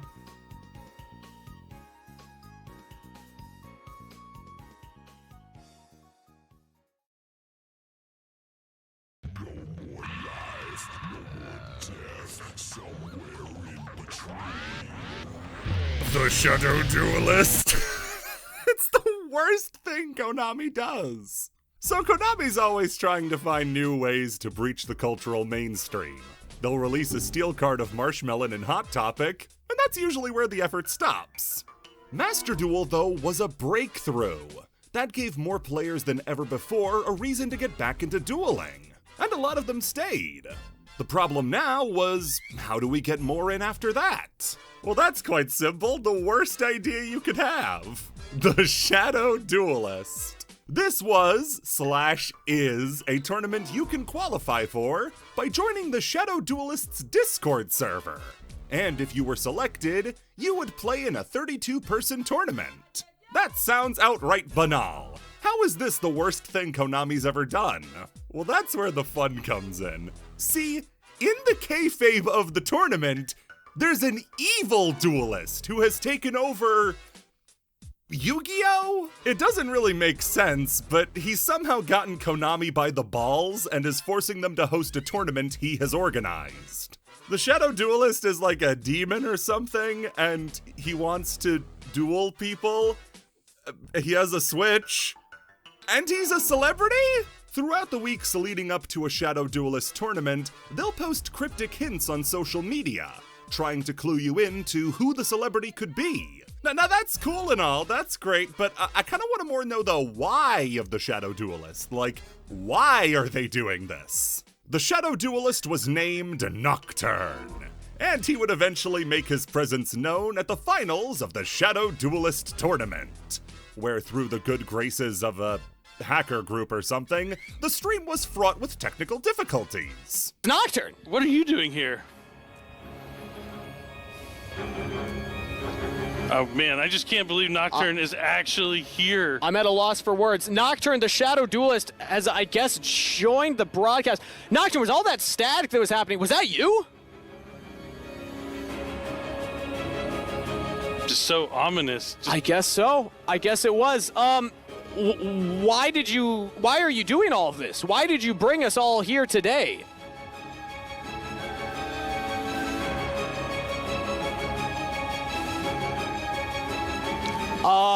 Once Nocturne actually got on the big stage and got to broadcast his message, he didn't really have much to say. He kind of just nodded along and played with a fog machine as the poor hosts had to play improv. Nocturne, what are your goals? What do you plan to do? Can you please state in plain English what you are doing and why you are doing it? Would you please repeat the question? I can't hear you. This smoke machine is loud as fuck. But at least Nocturne would duel the winner of the tournament, right? He is the Shadow Duelist, after all, so he's gonna show up with an embarrassing Dark Magician anime deck and lose in 2 rounds, right? No! Nocturne didn't duel! Nocturne has no reason to be doing this, especially when we find out he's Zayn Malik! What the f*** are you doing, Zayn? Why? Why did you do this? For his part, Zayn Malik actually did then go into his history with the game, and when asked what his favorite cards were, he mentioned Stardust Dragon and showed off a binder of cards. You know what? Just for saying anything other than Dark Magician or Blue Eyes and naming a specific Yu-Gi-Oh game as his favorite, I'm gonna say that's pretty cool. All right, Zayn, you're cool. So this was a confusing disaster. Can't wait for the next one. On October 28th, 2024, a new tournament was announced with our new Shadow Duelist, Axel. It's time to face the music. I've watched duelists like you from afar. Now I'm getting in on the action. I'm trying to master the duel, just like I mastered the guitar. So grab your deck and get ready to duel. Holy shit, new Nocturne f***s! This was already way better than the last tournament, and as though it couldn't get any better, Axel was going to duel the winner of the tournament. So the tournament goes ahead, blah, blah, blah. And the celebrity this time is revealed to be WWE wrestler Xavier Woods. Xavier Woods and Kofi Kingston would go on to insult their best friend who broke his neck in a match and become a pair of bastards like a week after this tournament. So we can only assume that the soul of the Shadow Duelist is still inside of him and corrupting him. This will end with a Kashtira mirror match in the main event of WrestleMania 41. Oh, and Xavier did duel! And it's the saddest thing you've ever seen! You had a visibly confused and frustrated Xavier playing against Full Power Melodious, and he got f***ing washed. He might have a good poker face, but this is Yu-Gi-Oh, buddy. Konami live streamed that their game had a shitty new player experience. That's called advertising. These events are really weird. Not just for the obvious reasons, but they feel like they go too far, but also not far enough. If you're going to do a Swiss-style tournament in Master Duel, just do that. You did do something like that. Master Duel used to have a series of tournaments called the Challenger Cup, where you'd earn points based on how you placed in tournaments across a set time. Super cool. They're only in Europe now. The Shadow Duelist is the Americanized import of the Challenger Cups.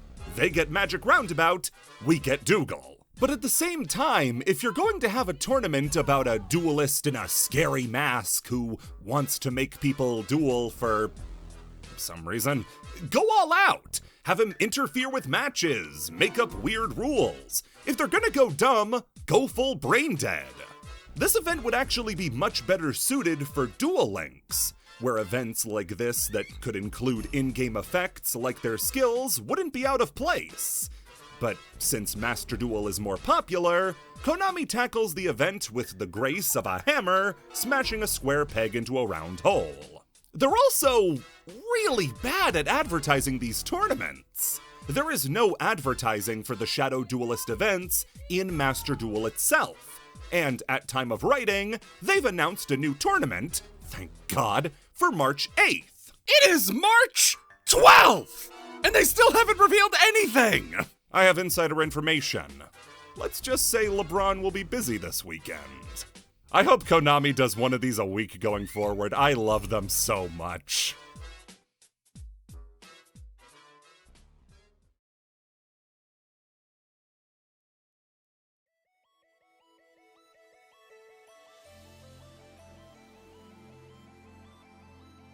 Remote duels. The COVID-19 pandemic presented difficult questions to every facet of society, some of which required creative answers. Businesses and schools had to go remote due to the dangers of gathering groups together during a pandemic. Services like Grubhub and DoorDash exploded due to people's fears over going outside, and a hobby like Yu-Gi-Oh! Was rendered near unplayable. Yu-Gi-Oh! Events like WCQs and YCSs required hundreds of players to be in close proximity to each other, and during a pandemic? No, that'd be irresponsible at best and a super spreader event at worst. Konami wisely cancelled all pay-per-play events, and were now left in a really dangerous spot. They make a lot of money off of in-person events, and without that, they were up a creek. No online simulator, except for Duel Links, meant they had no way to play Yu-Gi-Oh! Across the globe. Remember, Master Duel wouldn't be out for another 2 years by the start of the pandemic, so what were they supposed to do? Well, that's where remote duels came in. Remote duels are exactly what they sound like. Yu-Gi-Oh! Played remotely over the internet using a service like Discord to facilitate a game. Both players would set up a webcam and playmat, and from there attempt to play Yu-Gi-Oh! While abiding by the rules Konami set forward to ensure everybody played fairly. You would have to position your camera in a way that made sure the whole field was visible and not being obstructed. You had to clearly announce your actions so the other player could understand what was going on, and allow for pauses if there was ever a drop in internet quality or if there was lag. It was far from a perfect solution, but In the time where nobody had any idea what was going to happen next, this was about as good a solution as Konami could get without rushing a complex simulator like Master Duel out the door 2 years before it was ready. Konami did the best they could, but I'm not going to give them too much credit. Remote duels as a concept had growing pains in the way the Incredible Hulk has growing pains. Initially, these problems would come in the form of cards that had no way to properly resolve without the duelists being next to each other. Think a card like Parasite.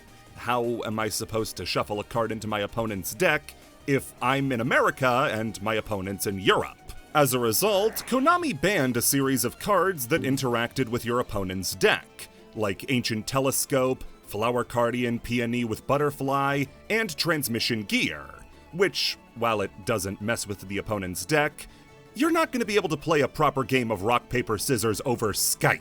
Initially, Konami attempted to set up a central Discord hub you could use for remote play, and you can imagine how quickly this was dismantled by the feral populace of early COVID sickos who had just lost all decorum. And now, the death of the Konami Remote Play Discord server. The problems began as soon as the first person entered the server. As it turns out, whoever set it up had no idea how to set up a Discord server, as everybody was left on. 2 hours later, as the bare bones moderation staff was finally able to turn it off, they ran into whole new problems, as Konami had not boosted their server. On Discord, you can buy boosts for a server, which will up the quality of streams and audio. Konami is a multi-million-dollar gaming company with more money than most of us would joke about having, and in the middle of a pandemic where money was tight, they started trying to bum Discord dollars off of people who just wanted to play Floodgate Eldritch. Once people found out just how modest the moderation was, they started posting the most heinous stuff they could in whatever channels they could get away with it in. There was some harmless stuff, people posting showdown stat spreads in the deck list section, or reciting the Unabomber's manifesto in the detailed product feedback channel, and some of it was worse. There was the running of the Dougs, where everybody changed their name to Dizif, went in chat, and just made noise. Not a lot of this really mattered though, since the server was taken down after about 12 hours. Luckily, it's not all lost, as before the server died, the match sorting bot that broke immediately was invited to a different server, which it inexplicably accepted and now lives uselessly to this day. Similar problems were found during the first remote YCS, but this time a lot more of the problems were player individual, like professional player Ryan Levy being locked out of his room and having to break his door down to get back in. The Italian Discord server just pirated the new Scooby-Doo movie that was supposed to kill movie theaters during the YCS. It was all cool. Even with all of this, it was a fine way to play Yu-Gi-Oh! Nobody enjoyed it. It was just kind of the only thing we had. Thankfully, with looser COVID restrictions and the rise of Master Duel, remote play has become increasingly less prominent. But for all its faults, we still have to appreciate that it existed at all. How else were we going to get the story of somebody losing a round via door violence? Speed duels. It really can't be overstated just how good a thing Duel Links was for the game of Yu-Gi-Oh! Its simplified format made for the perfect re-entry point for old players to get up to speed, as well as introduce new players to the game. It also serves as the closest thing Konami is willing to give us to an alternate format. The shrunken board and skills give it a totally different feel from the regular game. And it's clear that, to this day, the game has a massive and very strong fan base. So, Konami of America decided in 2017 to start tinkering with a physical version of Duel Links. This would take the form of one of the rarest products ever released, the Speed Duel demo boxes. These contained sets of cards for players at participating stores to test out, and act as game testers for the official launch of physical Duel Links. Speed Duels, as they would come to be known, would be revealed at YCS Pasadena in 2018. And describing it as a physical Duel Links is about as accurate as it gets. It used the exact same rule set as Duel Links, with the reduced board size, hand size, and life point total, while doing away with main phase 2 and giving players skills they can use to enhance their decks. While there would be growing pains due to part of the appeal of Duel Links, being able to play anywhere being lost, this could serve as a phenomenal on-ramp to get Duel Links players into playing the proper game. They start on the app, purchase the Speed Duel products, play in person, get a taste, and graduate up to the advanced formats. The skeletons of the product were there, now Konami just had to support it. Only problem was Konami had no good idea about how to support Speed Duels. See, they made the mistake of assuming they could sell Speed Duel packs the same way they sold both normal packs and Duel Links packs. Speed Duel packs consisted of 4 cards with no guaranteed rares. No super rares, no ultra rares, not even basic rare cards were guaranteed when you picked up a pack. These packs, packaged alongside actual Yu-Gi-Oh packs, could contain 3 normal monsters and an equip spell that changes the battle position of a dinosaur monster with 700 defense during the end phase. These packs not only contained little to no worthwhile cards, making them feel awful to open, they were priced and sold the same as packs like Dark Neostorm and Savage Strike. You could either get Borreload Savage Dragon or Fortress Whale.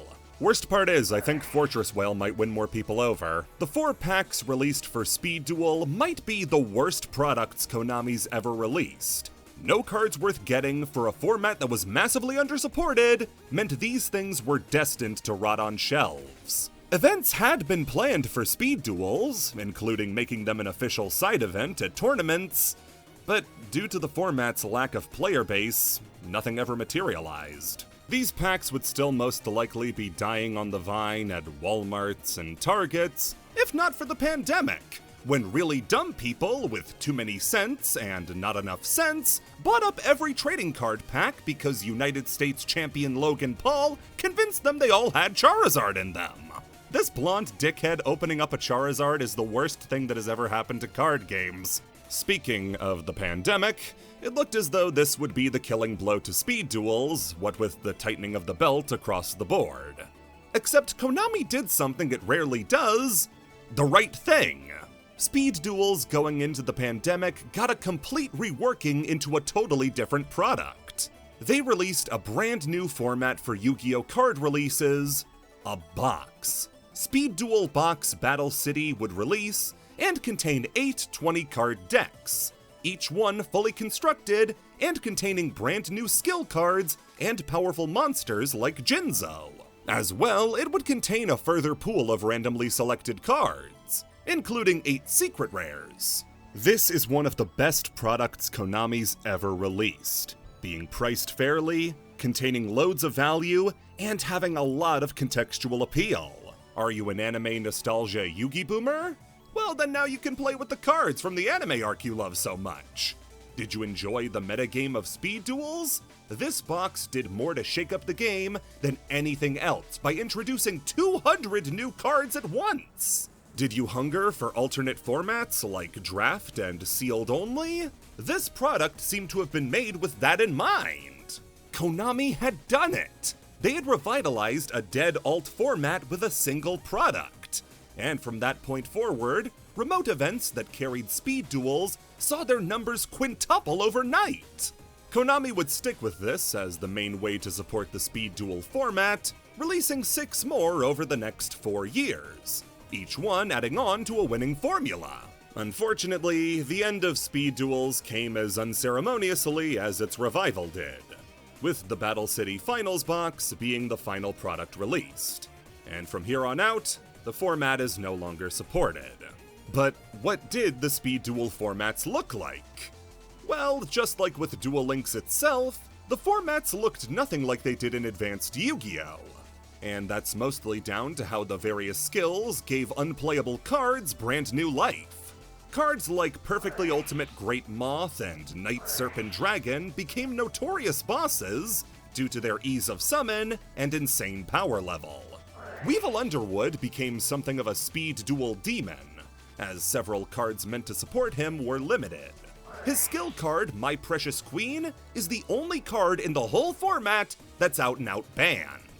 Decks like Red Eyes, Gearfried, Spell Counters, Cyber Angels, Unions, Monarch, Umi, Ratbox, and Gaia all saw stints of playability, with decks that came along later, like Fossils, being complete menaces, despite never doing anything in the TCG. Now that the candle has finally burnt out, Speed Duel will be remembered as one of the best alternate ways to play Yu-Gi-Oh! Konami ever devised, as well as having a bit of a tainted legacy. See, Speed Duels were a Konami of America invention.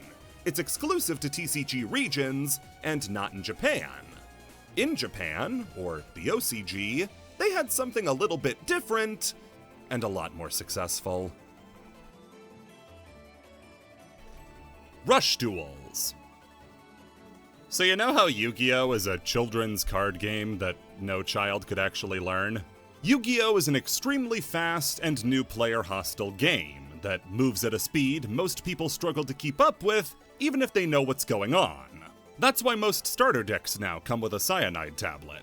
Trying to get new players into Yu-Gi-Oh! Has always been an issue, and Konami finally found a way to fix it, and that's by giving up. Instead of trying to slow the game of Yu-Gi-Oh! Down or convince you that it's easy to learn, Konami found it easier to simply start over from zero and try again.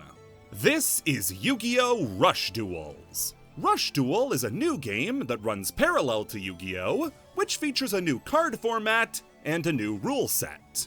Instead of one normal summon per turn, you get infinite. At the start of every turn, you draw as many cards as you can until you have 5 in your hand. There's now only a draw, main, battle, and end phase. Cards now plainly list what their activation requirements are and what effects they have.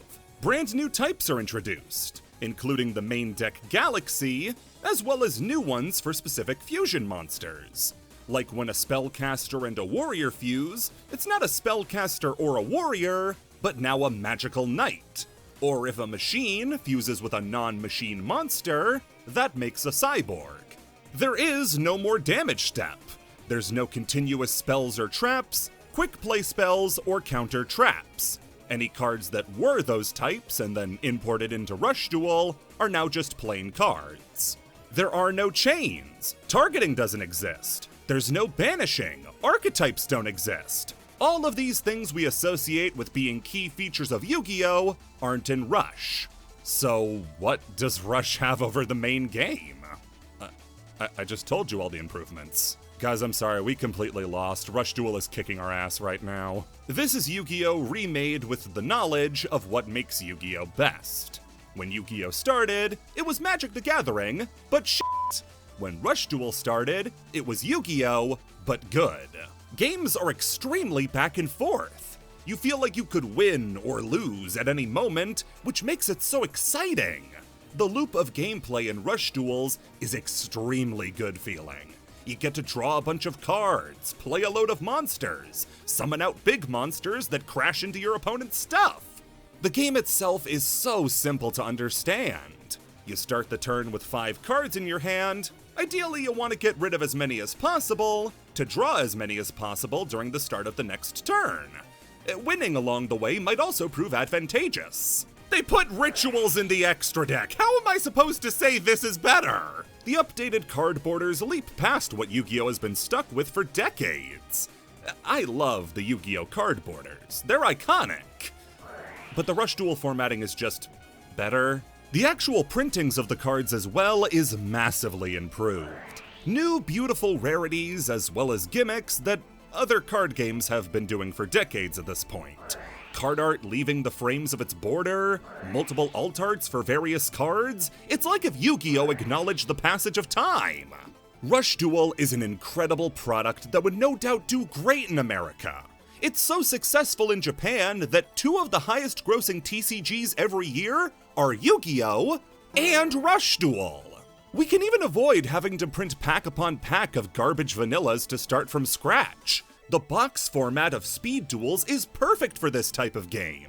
Big box starter material is huge in TCGs, thanks to Pokemon and Lorcana. So all Konami has to do is release it in the West, and it'll be a smash hit! Except they won't! Rush Duels are going on their 5-year anniversary this year in April, and Konami still won't let the gringos play! Rush Duels have been a Japanese and Korean exclusive product for almost half a decade now, and there's still no word on when we're gonna get it! We got a taste of it with the Switch game Rush Duel Dawn of the Battle Royale, and the anime series is airing on Disney XD right now! But as for the TCG, nothing! Heck, even Dawn of the Battle Royale was completely fumbled. That game got at least 3 content updates in Japan to add new cards and post-game content, and we just didn't get any of that. As for the anime, I really don't understand why they chose to air it in America if they don't have a product to go alongside it. I suppose since the Gallop era of animes ended with Vrains, they want something on the airwaves to keep Yu-Gi-Oh! In people's minds, but there isn't an associated product you can buy with this show. The cards they use, the duel discs, you don't get any of that. You can play it in Duel Links, but then you have to play Duel Links, so damn, guess that's off the table. Shame too, because the Rush Duel team has a great sense of humor when it comes to archetype design. What I mean is that there's an archetype in Rush Duel that combines Bean Soldier, Cannon Soldier, Penguin Soldier, and Black Luster Soldier into one by giving them matching tracksuits. These are Bean Soul Jersey, Cannon Soul Jersey, Penguin Soul Jersey, and Black Luster Soul Jersey, Envoy of the Drying. Then there's the Bubble Era deck, with cards like Dian Kito the Cure Master, Mystical Elf, and Kana the Swords Mistress all becoming fan dancers and Gongoro girls, and are based on the 1980s Japanese financial bubble, where people had more money to afford going out at night and partying. In the anime, this deck is played by a girl named Mimiya Mimi, who is 38 years old. Remember that Soul Jersey deck I just talked about? The person who uses those in the anime is a Jersey Devil. Jersey Devil. There's also the previously mentioned Seat Bastion, who is the main villain's chair who comes to take a swipe at the main characters, and his deck is full of chairs. I mean, use what you know. They also have a lot more fun with the effects of the cards themselves, given the fact that they're not afraid to make some of them jokes. Like All for Naught Bubble Burst, a part of that Bubble Era deck, which has the effect to reduce a monster's attack points by 1 million. It's meant to represent the crash of the economic bubble, and functionally just reduces a monster's attack points to 0 because there are no monsters with 1 million attack. But if it ever came down to a duel to decide the fate of the world between Dawn 1000 and Mimiya Mimi, Dawn 1000's 100,000 attack Numeronius Numeronia is going down. Yu-Gi-Oh! Is a great game. I wouldn't trade it for anything in the world. But I want to play with Rush Duels. It's really fun, it's a completely different feeling game from the original, they can exist side by side, just give us the game!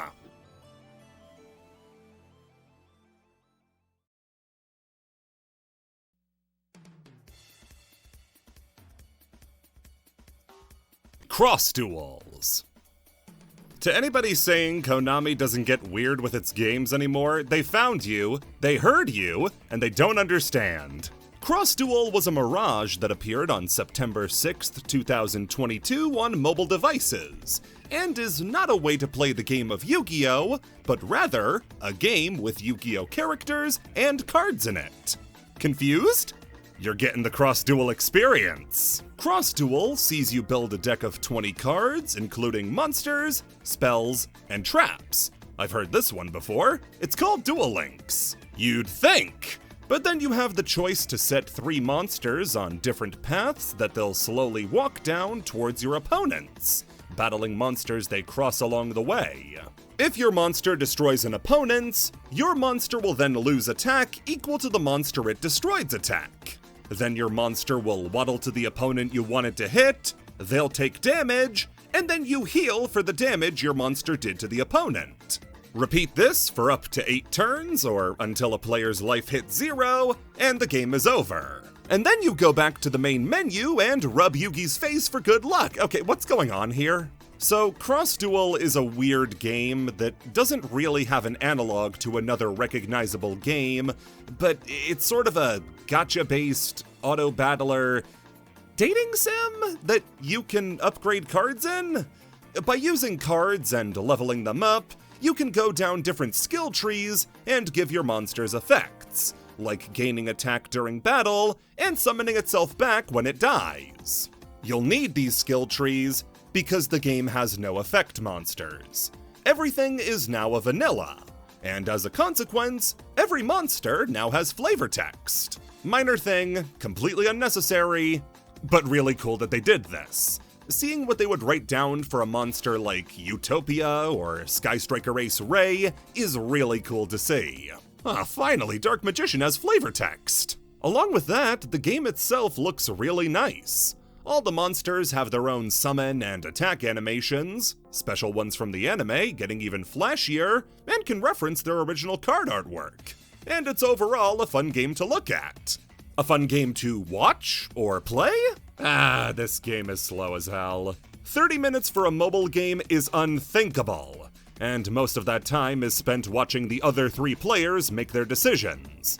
And in that time, this game is sucking your battery for every watt it's worth. It doesn't play anything like a Yu-Gi-Oh game, so Yu-Gi-Oh fans aren't really gonna enjoy it, and it doesn't play fast enough to build its own audience. It's prone to crashes, is taxing even on high-end phones. It has 3 separate currencies. This game really has nobody in its corner. Someone who spends money is going to have access to cards that look the exact same as yours, except they all have 5 hidden effects that you don't get access to. And if they figure out that you're the weak one in a lobby, there's nothing stopping the other 3 people from ganging up to kill you for an easy win. Konami tried to support it with interesting events like raid battles against bosses, in this case the Monarch monsters, which did give us some neat-looking humanized versions of the Monarchs. In fact, the lasting legacy of this game will undoubtedly be the humanized monster icons it gave us. Choices like making Odd Eyes a clown girl or Barrel Dragon having a gun barrel pompadour make me want a game about these guys. At least then it would make all the weird dating sim stuff a little more palatable. You can rub the anime characters' faces, and that will make them say nicer things to you at night. Nobody's happy about this arrangement. Cross Duel was a product for nobody, and a weird attempt by Konami to make something out of nothing. At the end of the day, it's just not a good idea for a game. It's slow and boring, massively pushes you towards wailing for better cards and abilities, and splits itself between so many masters, it pleases nobody. Even with that though, no one could have expected that it would have ended so soon, launching on September 6th of 2022, and shutting down on September 4th, 2023. Less than a year later, and the thing was already dead. Nothing more to be said, sadly. It lived, it died, and most people missed that first part. World Championship Series. On to more fondly remembered Yu-Gi-Oh! Video games, and you have the World Championship Series, a series of Yu-Gi-Oh! Games released from 2004 up until 2011, each one acting as a revision of the last in order to import the improved card pool.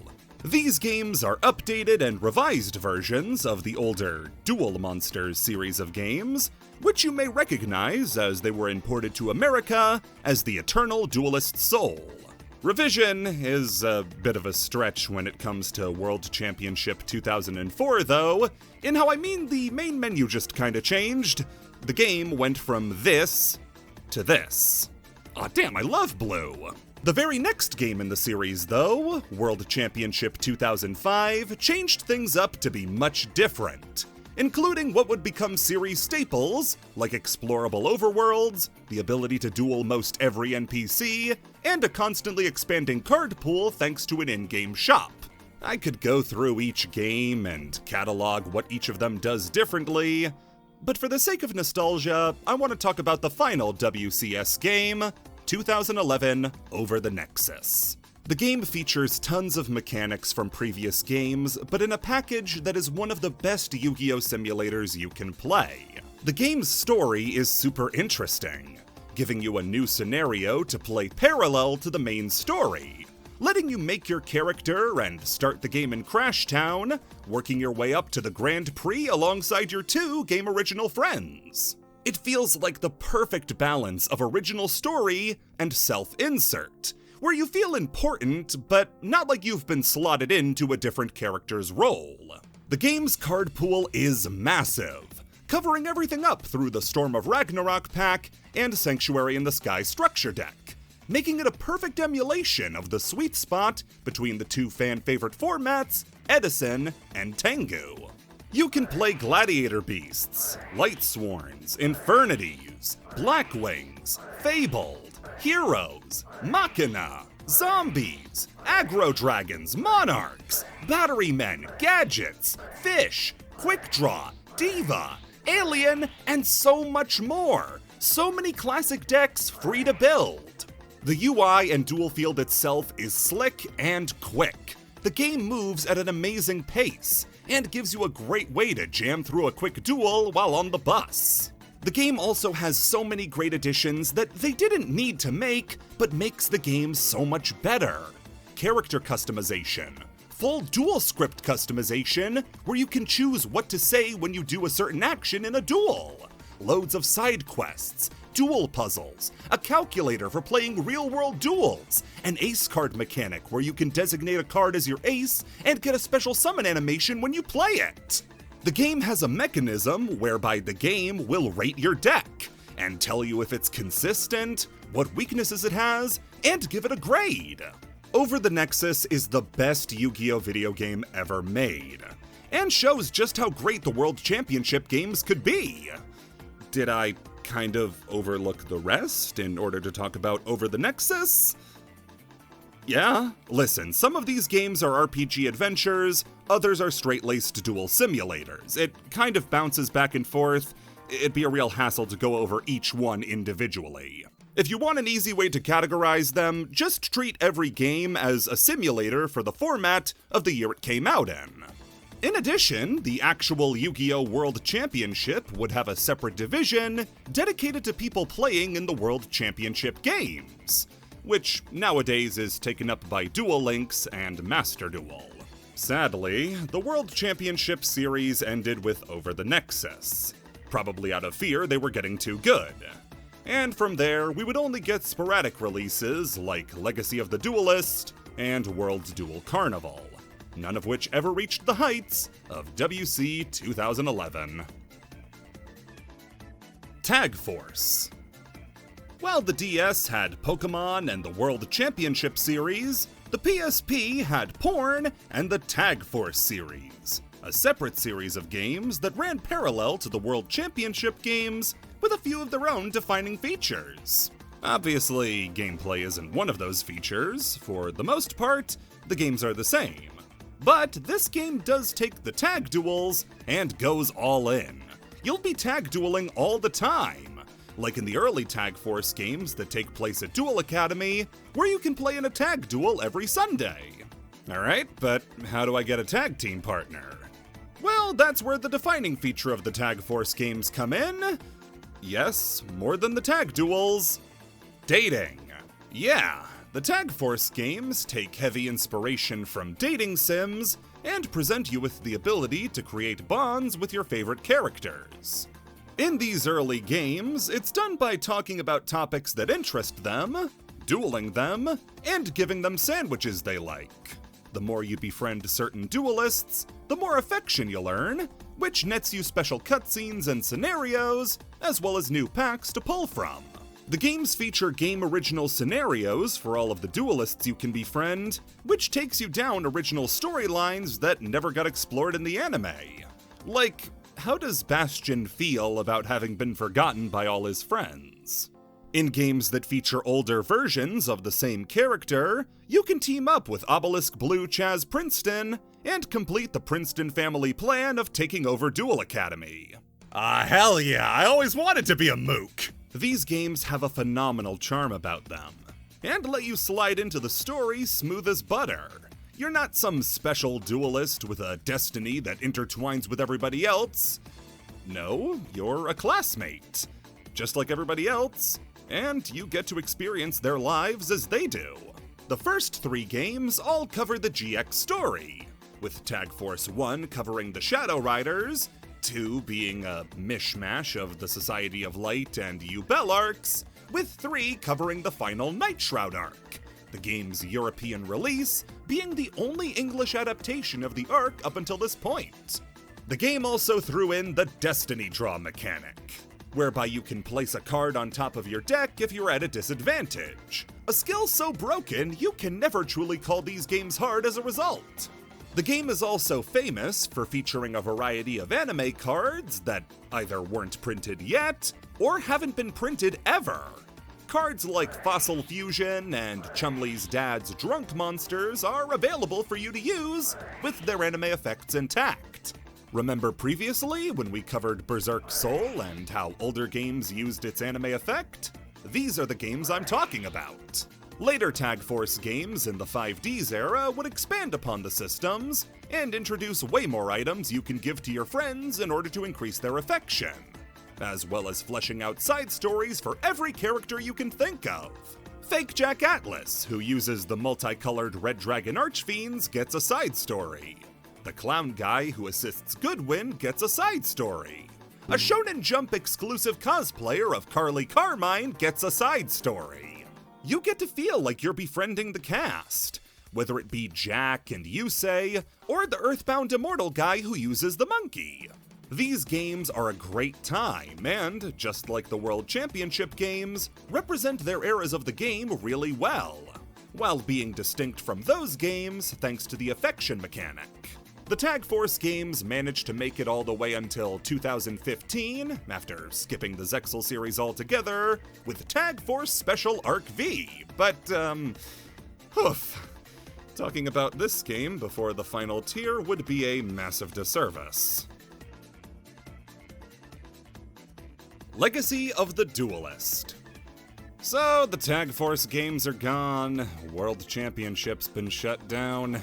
What are Yu-Gi-Oh! Players supposed to do now that the 2 majorly interesting series based around Yu-Gi-Oh! Have been stopped? Dude, whatever the hell this is. Legacy of the Duelist is a series of games released by Konami in 2015 and 2019, developed by Other Ocean Interactive, developers of the Medieval remake, and Minecraft for the new Nintendo 3DS. I don't trust these bastards. The original Legacy of the Duelist is half nostalgia bait, half a proto-Master Duel in a sense, where it's meant to be an ever-evolving card pool of cards you can play in a campaign-style story mode and against other players online. It obviously wasn't as all-encompassing or as polished as Master Duel, as Konami didn't develop the game themselves, but it shares DNA. The main gameplay is going through iconic and not so iconic duels from the anime that allow you to step into the shoes of your favorite characters, using approximations of what their decks were at that moment. For instance, instead of just having a Yugi deck, your duel against Kaiba will feature the Exodia parts, but then your fight against Weevil will give you Curse of Dragon and Burning Land. And then in Mako's duel, you'll get more Giant Soldiers of Stone and Attack the Moons to recreate the moment from the show. It's a really clever idea, and even has reverse battles where you can play out a duel from the villain's perspective. As well, once you beat a duelist in this mode, you can challenge them in a duel challenge, where they have a new, modern, updated deck. For instance, instead of Toon Monsters, which are bad, Pegasus will play Madolche, which is good. The game also features an incredible new mode, Draft Play. You can play against a friend and pull from the packs made for draft play, the Battle Packs. Build a deck by passing a pack of cards back and forth, build it on the fly, have a blast! Alright boys, bring in the negatives! I don't want to come off as too mean, but I really don't want to come off as not mean enough. I hate these games. These are some of the most soulless and dead-feeling Yu-Gi-Oh! Games you can play. They're slow as hell, ugly, obtuse to play, and generally just boring. Duels in this game move at a very slow speed. Choosing to play a monster isn't like Master Duel, where it's over in a second. Here you need to pick the card, select to summon it, pick a zone, watch a little animation play, see the card pop up on screen again, and now you're ready. Other games did the same thing, but did it so much quicker.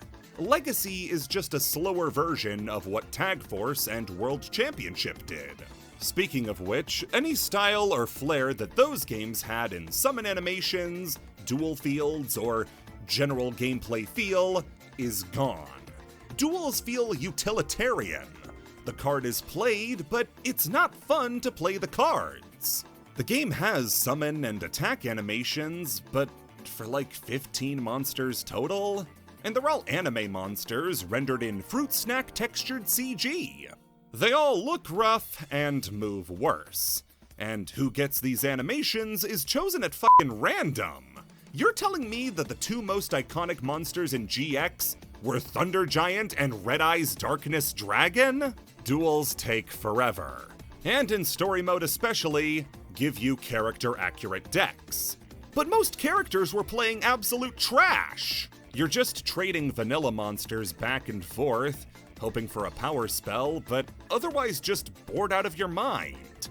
And that doesn't stop the opponent from drawing power spells whenever they want. If you want to build your own deck to play with your friends or blitz through the story mode, you're going to be grinding out duels for hours to get enough points to buy from randomized packs for the hope that you get a card to start building a decent deck. Oh, but that's how it is in the other games, right? No, because those games use the password system, which means that if you have an actual card or, the internet, you can enter its password to get the card automatically. It doesn't have that or crafting like in Master Duel, so you're waiting several duels to even try to get the cards you need for a decent deck. The graphics are unimpressive. The music is grating. The draft pack has 2 packs to work with, and the game has 17 different DLC packs to add new cards, all at $5 a pop, meaning the game would cost you at launch $100. Or at least it would have if they didn't do this again. The game would be re-released in 2019 as Link Evolution. This game adds, of course, Link summoning, and updates the card pool to the modern day of 2019. This updated the monster summon animations and the ban list. Enjoy Link Evolution, everybody! Yeah, this game isn't better. Still slow, still tedious, still a grind fest that, while not having 17 DLC packs, now has 0! Link Evolution was never updated to add new cards or alter the ban list, which means that now you were stuck playing a 2019 simulator.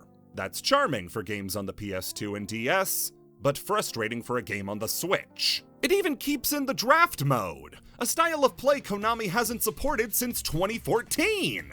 It can be fine for getting people into the game, but as an on-road, take it from somebody who has a friend who said they wanted to get into Yu-Gi-Oh!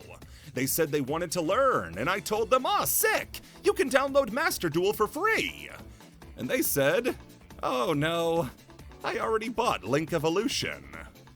And then never another word was spoken about it.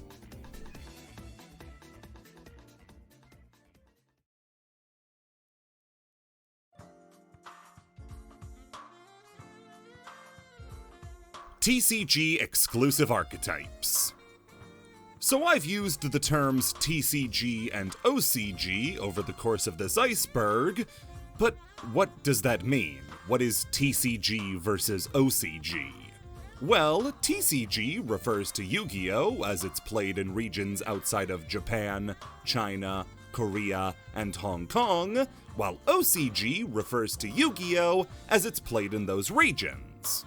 TCG is for trading card game, and OCG is for official card game.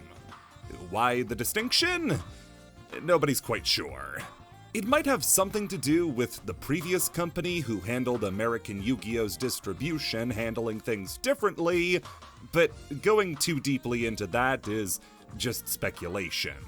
I mean, we know that the TCG has always been behind the OCG in terms of card releases, since TCG packs were just reconfigured OCG packs smushed together into one to fill up a bigger card list, but that's as far as we can get. All you need to know is that there are technically two different versions of Yu-Gi-Oh! These two versions, therefore, have different card pools and ban lists from each other, with cards banned in America, free for play in Japan, and vice versa. As well, certain cards are available in Japan that America doesn't get as soon, or never gets at all. A card like Shuttleroid never came out in America, and is instead locked to Japan for the foreseeable future. But what happens when the coin flips? What about when cards debut in America first instead of Japan? Well, that's how we get TCG exclusive archetypes. TCG exclusive archetypes are archetypes of cards designed by the TCG department of Konami, made by Americans instead of the regular Japanese card designers. These cards will usually come out in waves throughout the main packs, but sometimes Konami of America will get even more froggy and release whole TCG exclusive packs, like Fist of the Gadgets and Toon Chaos, printing support for decks that the OCG won't get for a while.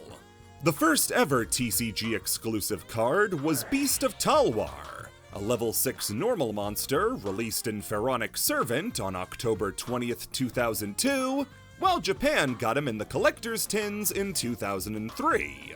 This one doesn't count as much though, as instead of being made by the TCG, it was simply a card released in the TCG first. Though they have kept his legacy alive, as in the most recent pack as of writing, Supreme Darkness, they released a brand new retrain of Beast of Talwar, the Sword Summit, as a TCG exclusive. What we now know as a TCG exclusive archetype began in the 2013 set Galactic Overlord with the Noble Knights, an archetype based on Arthurian legend focused around equip cards. From here we got the basic idea of how TCG exclusives would work. Alongside the main cards imported from the OCG, there would be a few slots dedicated alongside them to cards exclusively for the TCG. And for the first few packs, those were the Noble Knights. The next year, though, in Duelist Alliance, the TCG exclusive deck was released, Burning Abyss. Based on the story of Dante's Inferno by Dante Alighieri, Burning Abyss was a series of cards that broke down barriers. Like every other deck released in Duelist Alliance, the deck was simply better than whatever had been released previously, utilizing the graveyard and powerful recursion effects to stay a meta threat for the better part of a decade. To put its popularity into context, Burning Abyss is the most popular Yu-Gi-Oh deck ever made. The site Yu-Gi-Oh! Top Deck catalogs every deck ever played at a major Yu-Gi-Oh! Event. As to enter a tournament, you have to put down your deck list. And when compared to every other deck in the game, the amount of Burning Abyss decks dwarfs every other one. They're insanely popular. I don't think the TCG ever hit it out of the park quite like it did with Burning Abyss ever again. That doesn't sound very good when they're the second one ever made, but there are some other ones that came close to its impact.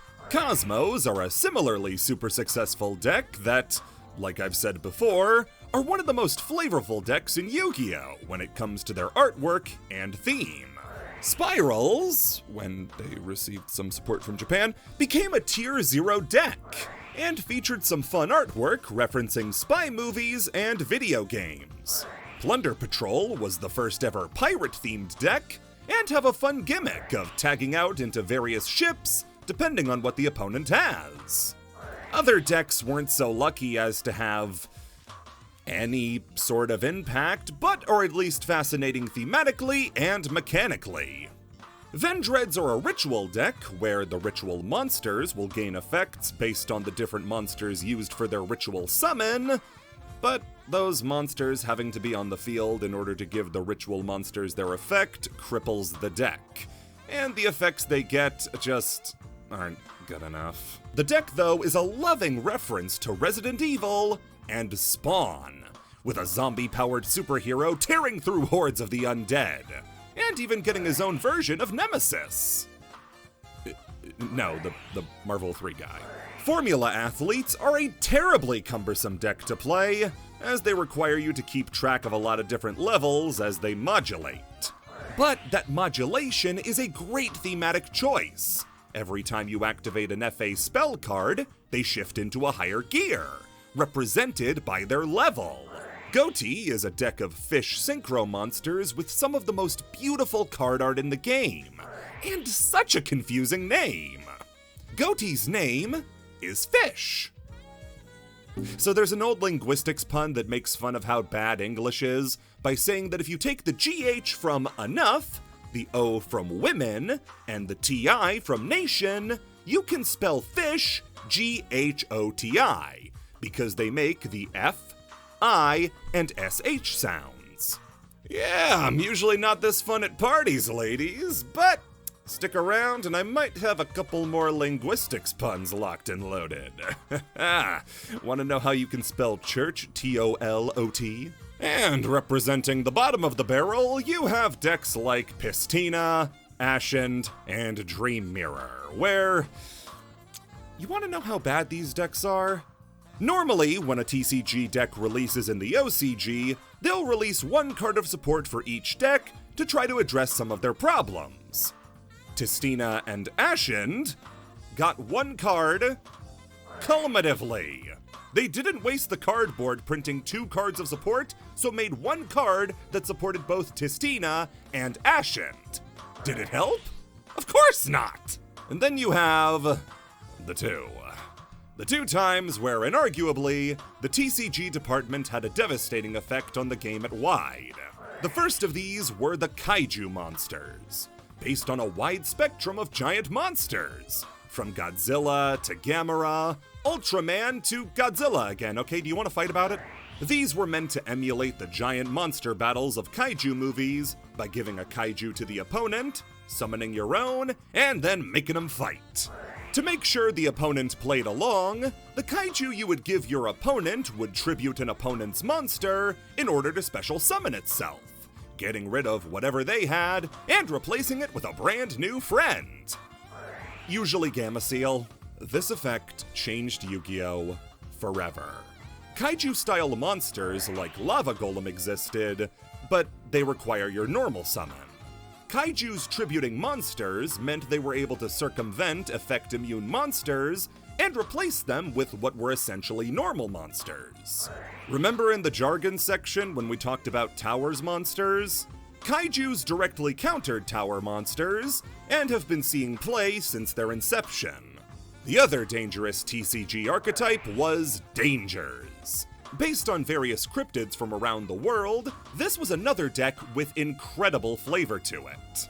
To activate a Danger effect, you would reveal a Danger monster in your hand, shuffle your hand, then your opponent selects one card in your hand for you to discard. If it's the Danger, it goes to the grave.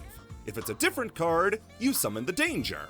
You get a glimpse of a cryptid, you have to try to find it, and if you don't, you get attacked. Except every one of them was also Upstart Goblin and let you draw a card when they were summoned. And if they get discarded, they get even more stuff to do. Except for Tsuchinoko, it doesn't matter if you hit him or not, you will feel his wrath. These guys nearly killed Yu-Gi-Oh! In 2018. TCG exclusive archetypes give the designers at Konami a great chance to get experimental with mechanics that are routinely underrepresented, like equips and rituals. And finding out what America will get to premiere next is a highlight of what can be a stagnant reveal cycle, considering we know a pack's content months in advance. We're usually just waiting to find out how they messed up the names. Now stop making them all fusion decks, please. Yu-Gi-Oh! Mangas. The Yu-Gi-Oh! Anime is how a lot of people were first introduced to the series. As an anime, it's more accessible and available than a manga. and its syndication on American TVs meant that if fans of the series wanted to follow the storylines, they'd go to the anime. But up until the final Gallop-era series, Vrains, Yu-Gi-Oh! Had a manga series that would release alongside its anime versions, each one following about the same plot. The Yu-Gi-Oh! Manga's post-duel monsters are a really interesting facet of the series, as this isn't a case of the mangas being adapted into an anime, but rather the mangas are the supplementary material as the animes would release first. GX Anime, October 2004. GX Manga, December 2005. 5D's Anime, April 2008. 5D's Manga, August 2009. These were running parallel to each other, but their release schedules were about the only way they paralleled. Kazuki Takahashi would oversee the general flow of the series and contribute monster designs like the original Elemental Heroes, Neos, and the Neospatians for GX, the Signer Dragons for 5Ds, and Utopia for Zexal, but he didn't write any of them, leaving that up to writers like Naoyuki Kageyama for GX, Masahiro Hikokubo for 5Ds, and Shin Yoshida for Zexal onwards. Artwork, meanwhile, would be handled by artists proficient in drawing in Takahashi's original Yu-Gi-Oh! Style, like Masashi Sato and Naohito Miyoshi. What makes the Yu-Gi-Oh! Mangas so special is it feels like peering into an alternate dimension, where just a couple things are different and it changes everything. In the manga, for instance, Jaden starts out with his Elemental Hero deck, but soon loses it and swaps to the Kamen Rider-inspired Masked Heroes. Chaz ditches the Ojamas, XYZs, and Armed Dragons for Light and Darkness Dragon. Bastion loses the chemistry and gets a zombie-themed yokai deck. Every duelist who appears in both an anime and a manga will usually have completely different decks. They'll also often act completely different and have new attitudes that make them unrecognizable. Chaz in GX is a goober who fails all the time, but never loses confidence. He's the only one taking him seriously. Chaz in the GX manga, though, is a completely different character. Like if Chaz never changed from his original portrayal as the star duelist of the Academy and had more than enough skill to back it up. His change in attitude gives him a huge boost in importance, and he's treated as something of a secondary main character to Jaden. Speaking of whom, his new attitude actually allows him to get a huge victory over Jaden, for the right to lose to Zane Truesdale, who they didn't really change much. Leo and Luna, the two plucky members of Team 5Ds. What are they like in the manga? Well, instead of being two school kids who end up idolizing and then fighting alongside Yusei, in the manga, Leo is a dueling bounty hunter hired by Rex Goodwin to take out Yusei, and Luna is his creepy, overbearing coach. As well, the events of each story are totally different. You look at 5Ds, and you see Rex Goodwin is still the major antagonist, and you think, alright, I think I know how things are going to go. And then the Skeleton Knight appears! Roman Goodwin, Rex Goodwin's brother, takes up the persona of the Skeleton Knight, a mythical duelist who will bring good cards to those who pray to him. And he ends up stealing whole new character Sect's soul, and turning him into a vassal. The brothers Goodwin plan on reviving the ultimate god, but instead of an earthbound immortal, it's the Crimson Dragon, here called Ultimaya Tzolk'in, who evolves further into Phantasmal Lord Ultimaya Bishbalkin. The Zexal manga is an even further departure, as in this version, there are no Baryons. The whole business with Dawn Thousand and Baryon World is thrown away in favor of a number war between the new villain, Kyoji Yagumo, and the heroes. These act more as alternate takes on the events of the anime rather than straight adaptations, and it can work surprisingly well. These stories often stand independent from the original animes, and all have new stuff to bring to the table that can make them at least a pretty enjoyable read. The legendary planets of GX, the Satellite Royale arc of 5Ds, the Number War of Zexal, they're all fun. Though, there is no getting around how weird it is to read these after watching the original. Having Yusei, Jack, Crow, and Callan be complete strangers is a choice.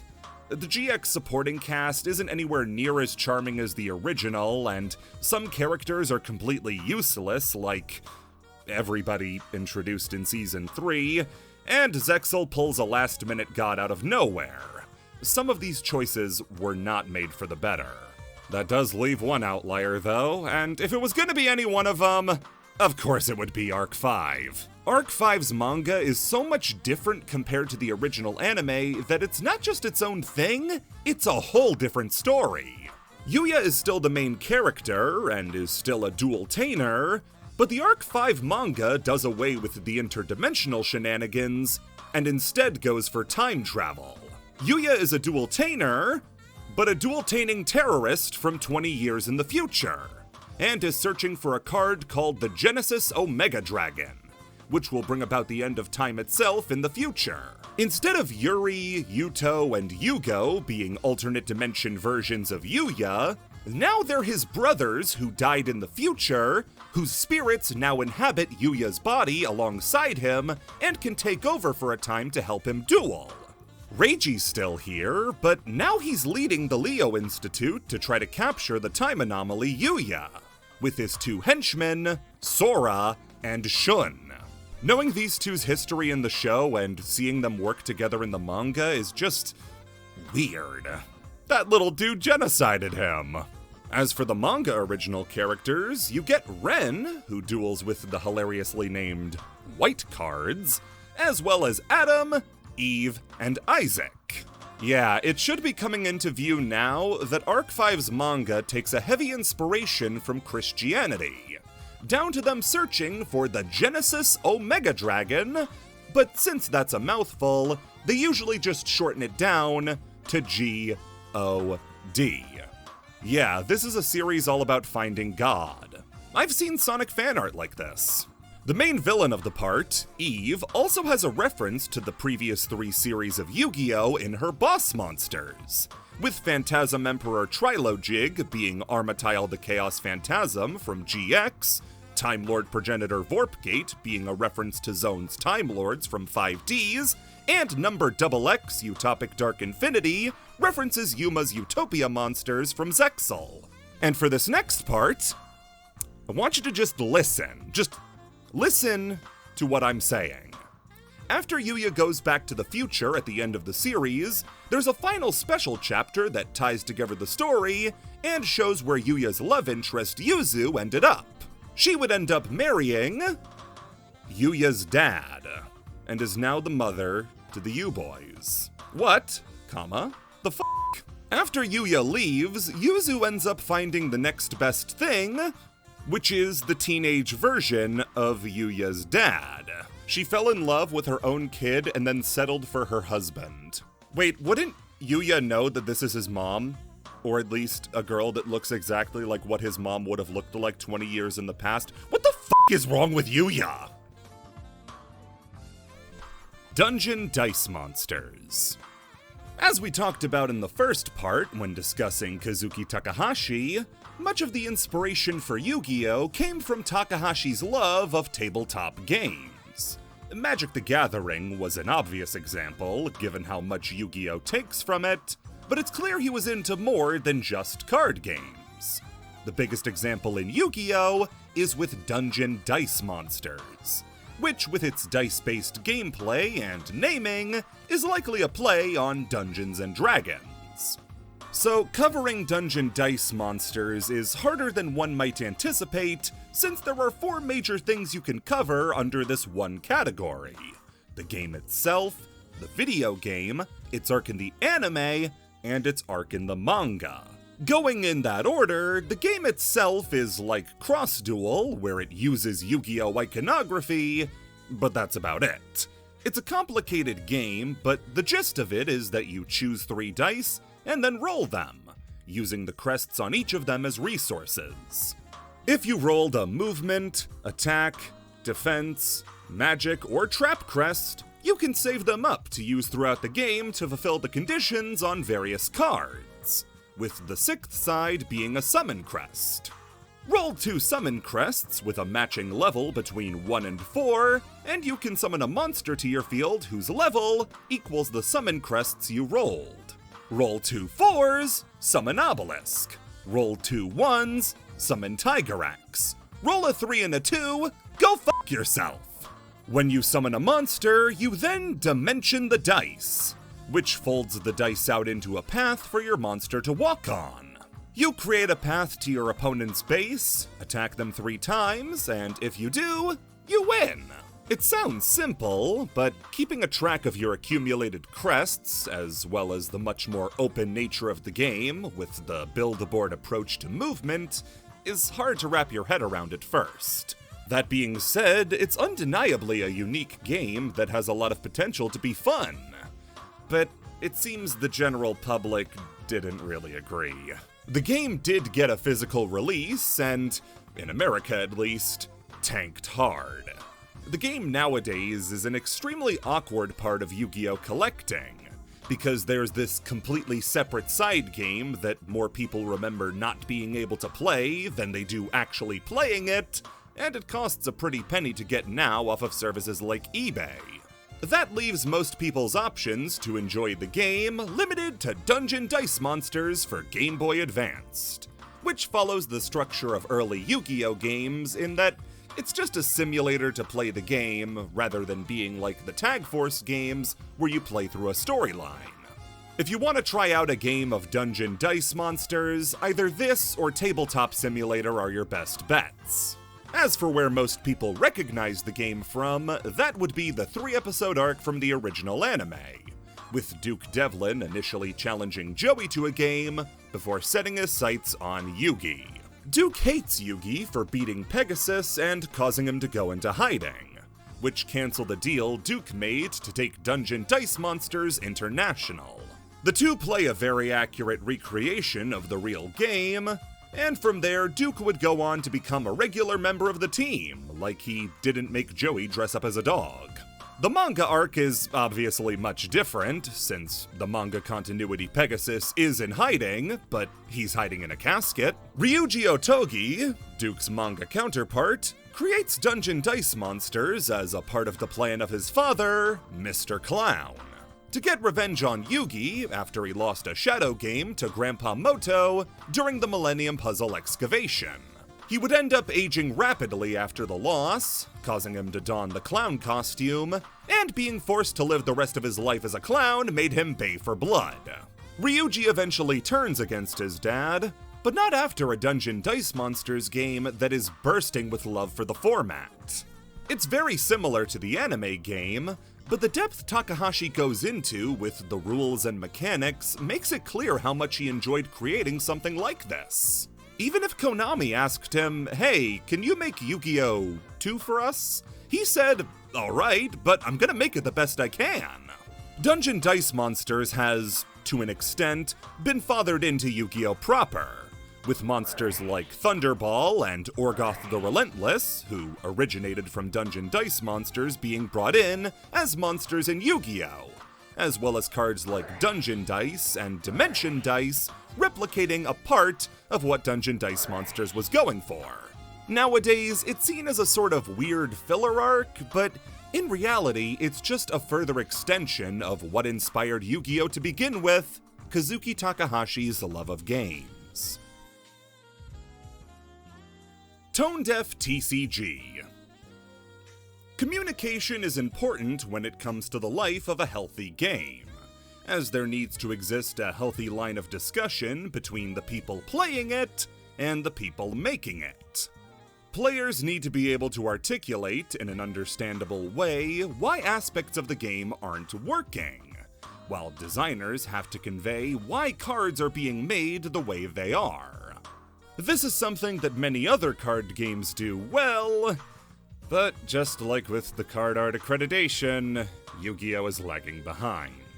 We know a handful of game designers working at the TCG, but overall, Yu-Gi-Oh! Is run by a shadow government, where the next Dark Magician retrain is decided in the same room where they try to stop the third impact. Because of a lack of proper communication channels from either side to the other, oftentimes the TCG department of Yu-Gi-Oh! Will make choices that make it seem like they don't just ignore the player base, but they have no idea what they want. Most commonly, this occurs with ban lists. How ban lists work in Yu-Gi-Oh! Is that they used to have a set date that the lists would come out by, meaning that they would have an amount of lead up to them. And if the date landed near a big event, people would be able to plan for their cards potentially being banned. However, recently that policy changed, and now ban lists are reported to come out sometime in the near future. This means that when people plan for events, they get no information on when they're going to have to reconfigure their entire strategy. This has led to the lists being dropped at random times, and occasionally at the worst times. The June 5th, 2023 ban list, for instance, had massive shifts, like limiting the power of the top 3 decks in Kashtira, Super Heavy Samurai, and Pearly. But the timing was a huge problem. June 5th, 2023 was the date of YCS Philadelphia. So in the middle of a premiere event, one of the bigger ones of the calendar year, you get the entire event thrown into chaos by a horribly timed ban list. That's horrible! But not horrible enough, because they did it again in September, releasing the ban list before the YCS. That way it let everybody know that this event didn't really matter because they were never gonna play this format again. These last 2 ban lists, though, were nothing compared to the one released in a year's time in September of 2024, because this is where things got bad.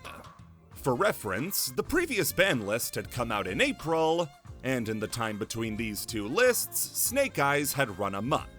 They were far and away the best deck in the game, and with the ever-encroaching release of the Fiendsmith cards in the Infinite Forbidden, which played extremely well with Snake Eyes, people were starting to get hot under the collar. They had to pull back the reins on Snake Eyes. A deck this good couldn't be allowed to get better. Konami, though, went radio silent, and wouldn't give us any updates on the list.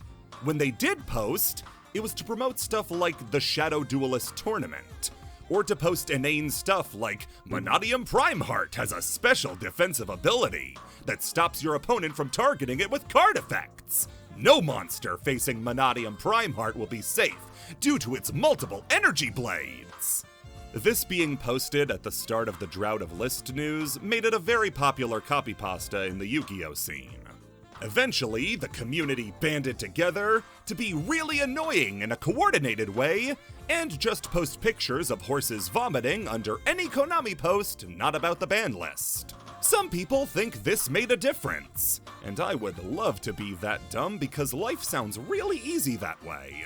Part of the reason they took away the time frame for when ban lists would be released was due to the rampant abuse that Konami employees would face on social media when a list didn't come out quick enough. So this was nothing.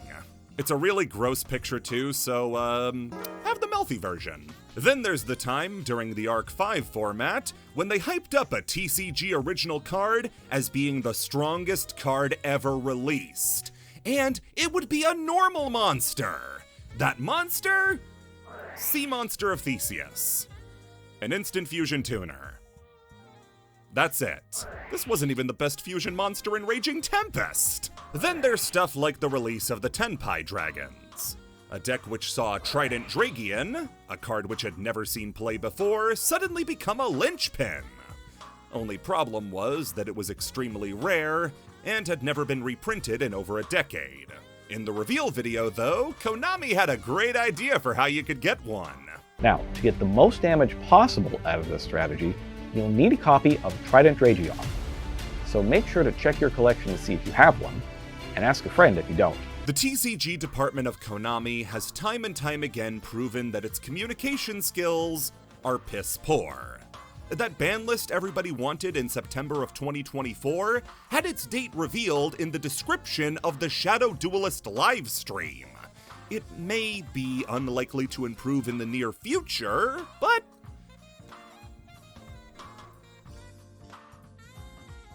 Konami hates pendulums. You know that one child you have that you hate? Yu-Gi-Oh! Has one of those, and it's the theater kid. So, Yu-Gi-Oh!'s extra deck has been getting chunky around the curves for a long time. Every new series introducing a new summoning mechanic, and an associated Death of Yu-Gi-Oh! Along with it. We haven't gotten a new edition since the end of Reigns, but once an anime cycle, we'd find something new to try to shove in the extra deck. Fusion, Synchro, and Xyz all got to laugh it up in the extra deck and throw cans at Ritual's broke ass, all entering the game with some level of enjoyment and smoothness. Fuse 2 cards, get a monster. Sync 2 cards, get a monster. Overlay 2 cards, get a monster. All easy to understand and intuitive. Synchro's the hardest one of these, and all that one requires is a basic understanding of addition. But then Arc 5 came around, and along with it came the red-headed stepchild of the summoning mechanics, pendulums. Pendulums are a series of cards that, rather than staying in the extra deck, are put in the main deck and drawn like any other type of card.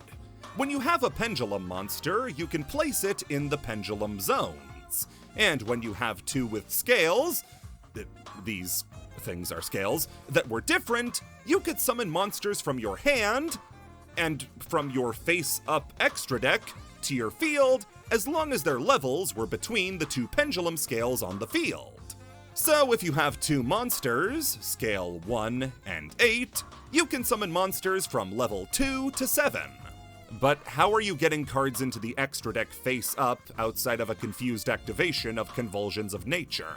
Well, pendulum monsters don't go to the graveyard when they're destroyed.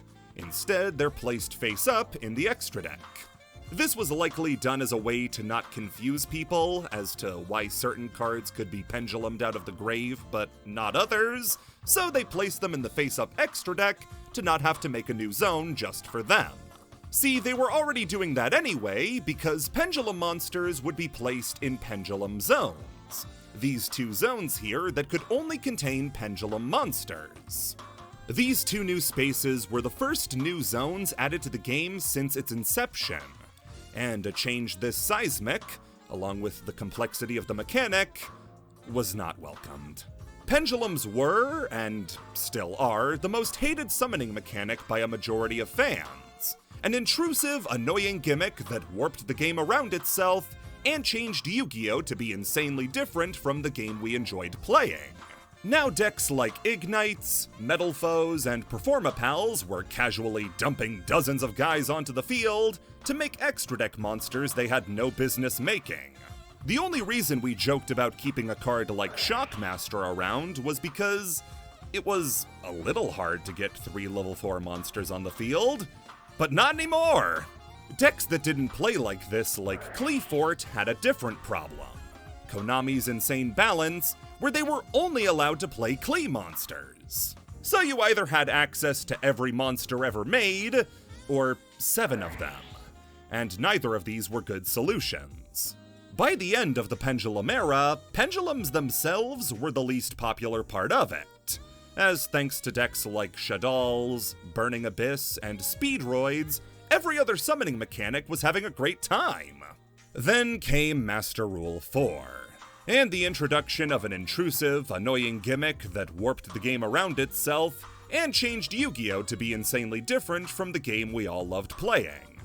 Lynx added yet 2 more zones called Extra Monster Zones, and Konami, ever the resourceful ones, simply moved the pendulum zones up there and kicked pendulums to the left and rightmost spell and trap zones. As well, since they were technically being summoned from the extra deck, face-up pendulum monsters had to be pendulum summoned, either to zones that Link monsters pointed to, or the extra monster zone itself. This nerf hurt every single pendulum deck, as what many of them had been built around, vomiting out a bunch of guys, was now handicapped beyond recognition. Even in the 5th rules revision that removed the requirement for Fusion, Synchro, and Xyz monsters to be summoned to zones Link monsters pointed to, pendulums weren't! They still had to be summoned to those zones. This brings us to the point of this entry. Konami regrets the pendulum mechanic and is trying to kill it by making it bad. This should be where I refute this and call it a crackpot theory of the fanbase. Almost every new pack or product is ensured to have some new fusion or synchro monsters. Xyz and Lynx are always locked in. Even Ritual gets to gnaw on some bones from time to time. Pendulums, though? The last 4 packs, Supreme Darkness, Rage of the Abyss, Infinite Forbidden, and Legacy of Destruction, have had a cumulative 8 Pendulum cards released across them. There were 9 fusion cards in Infinite Forbidden alone.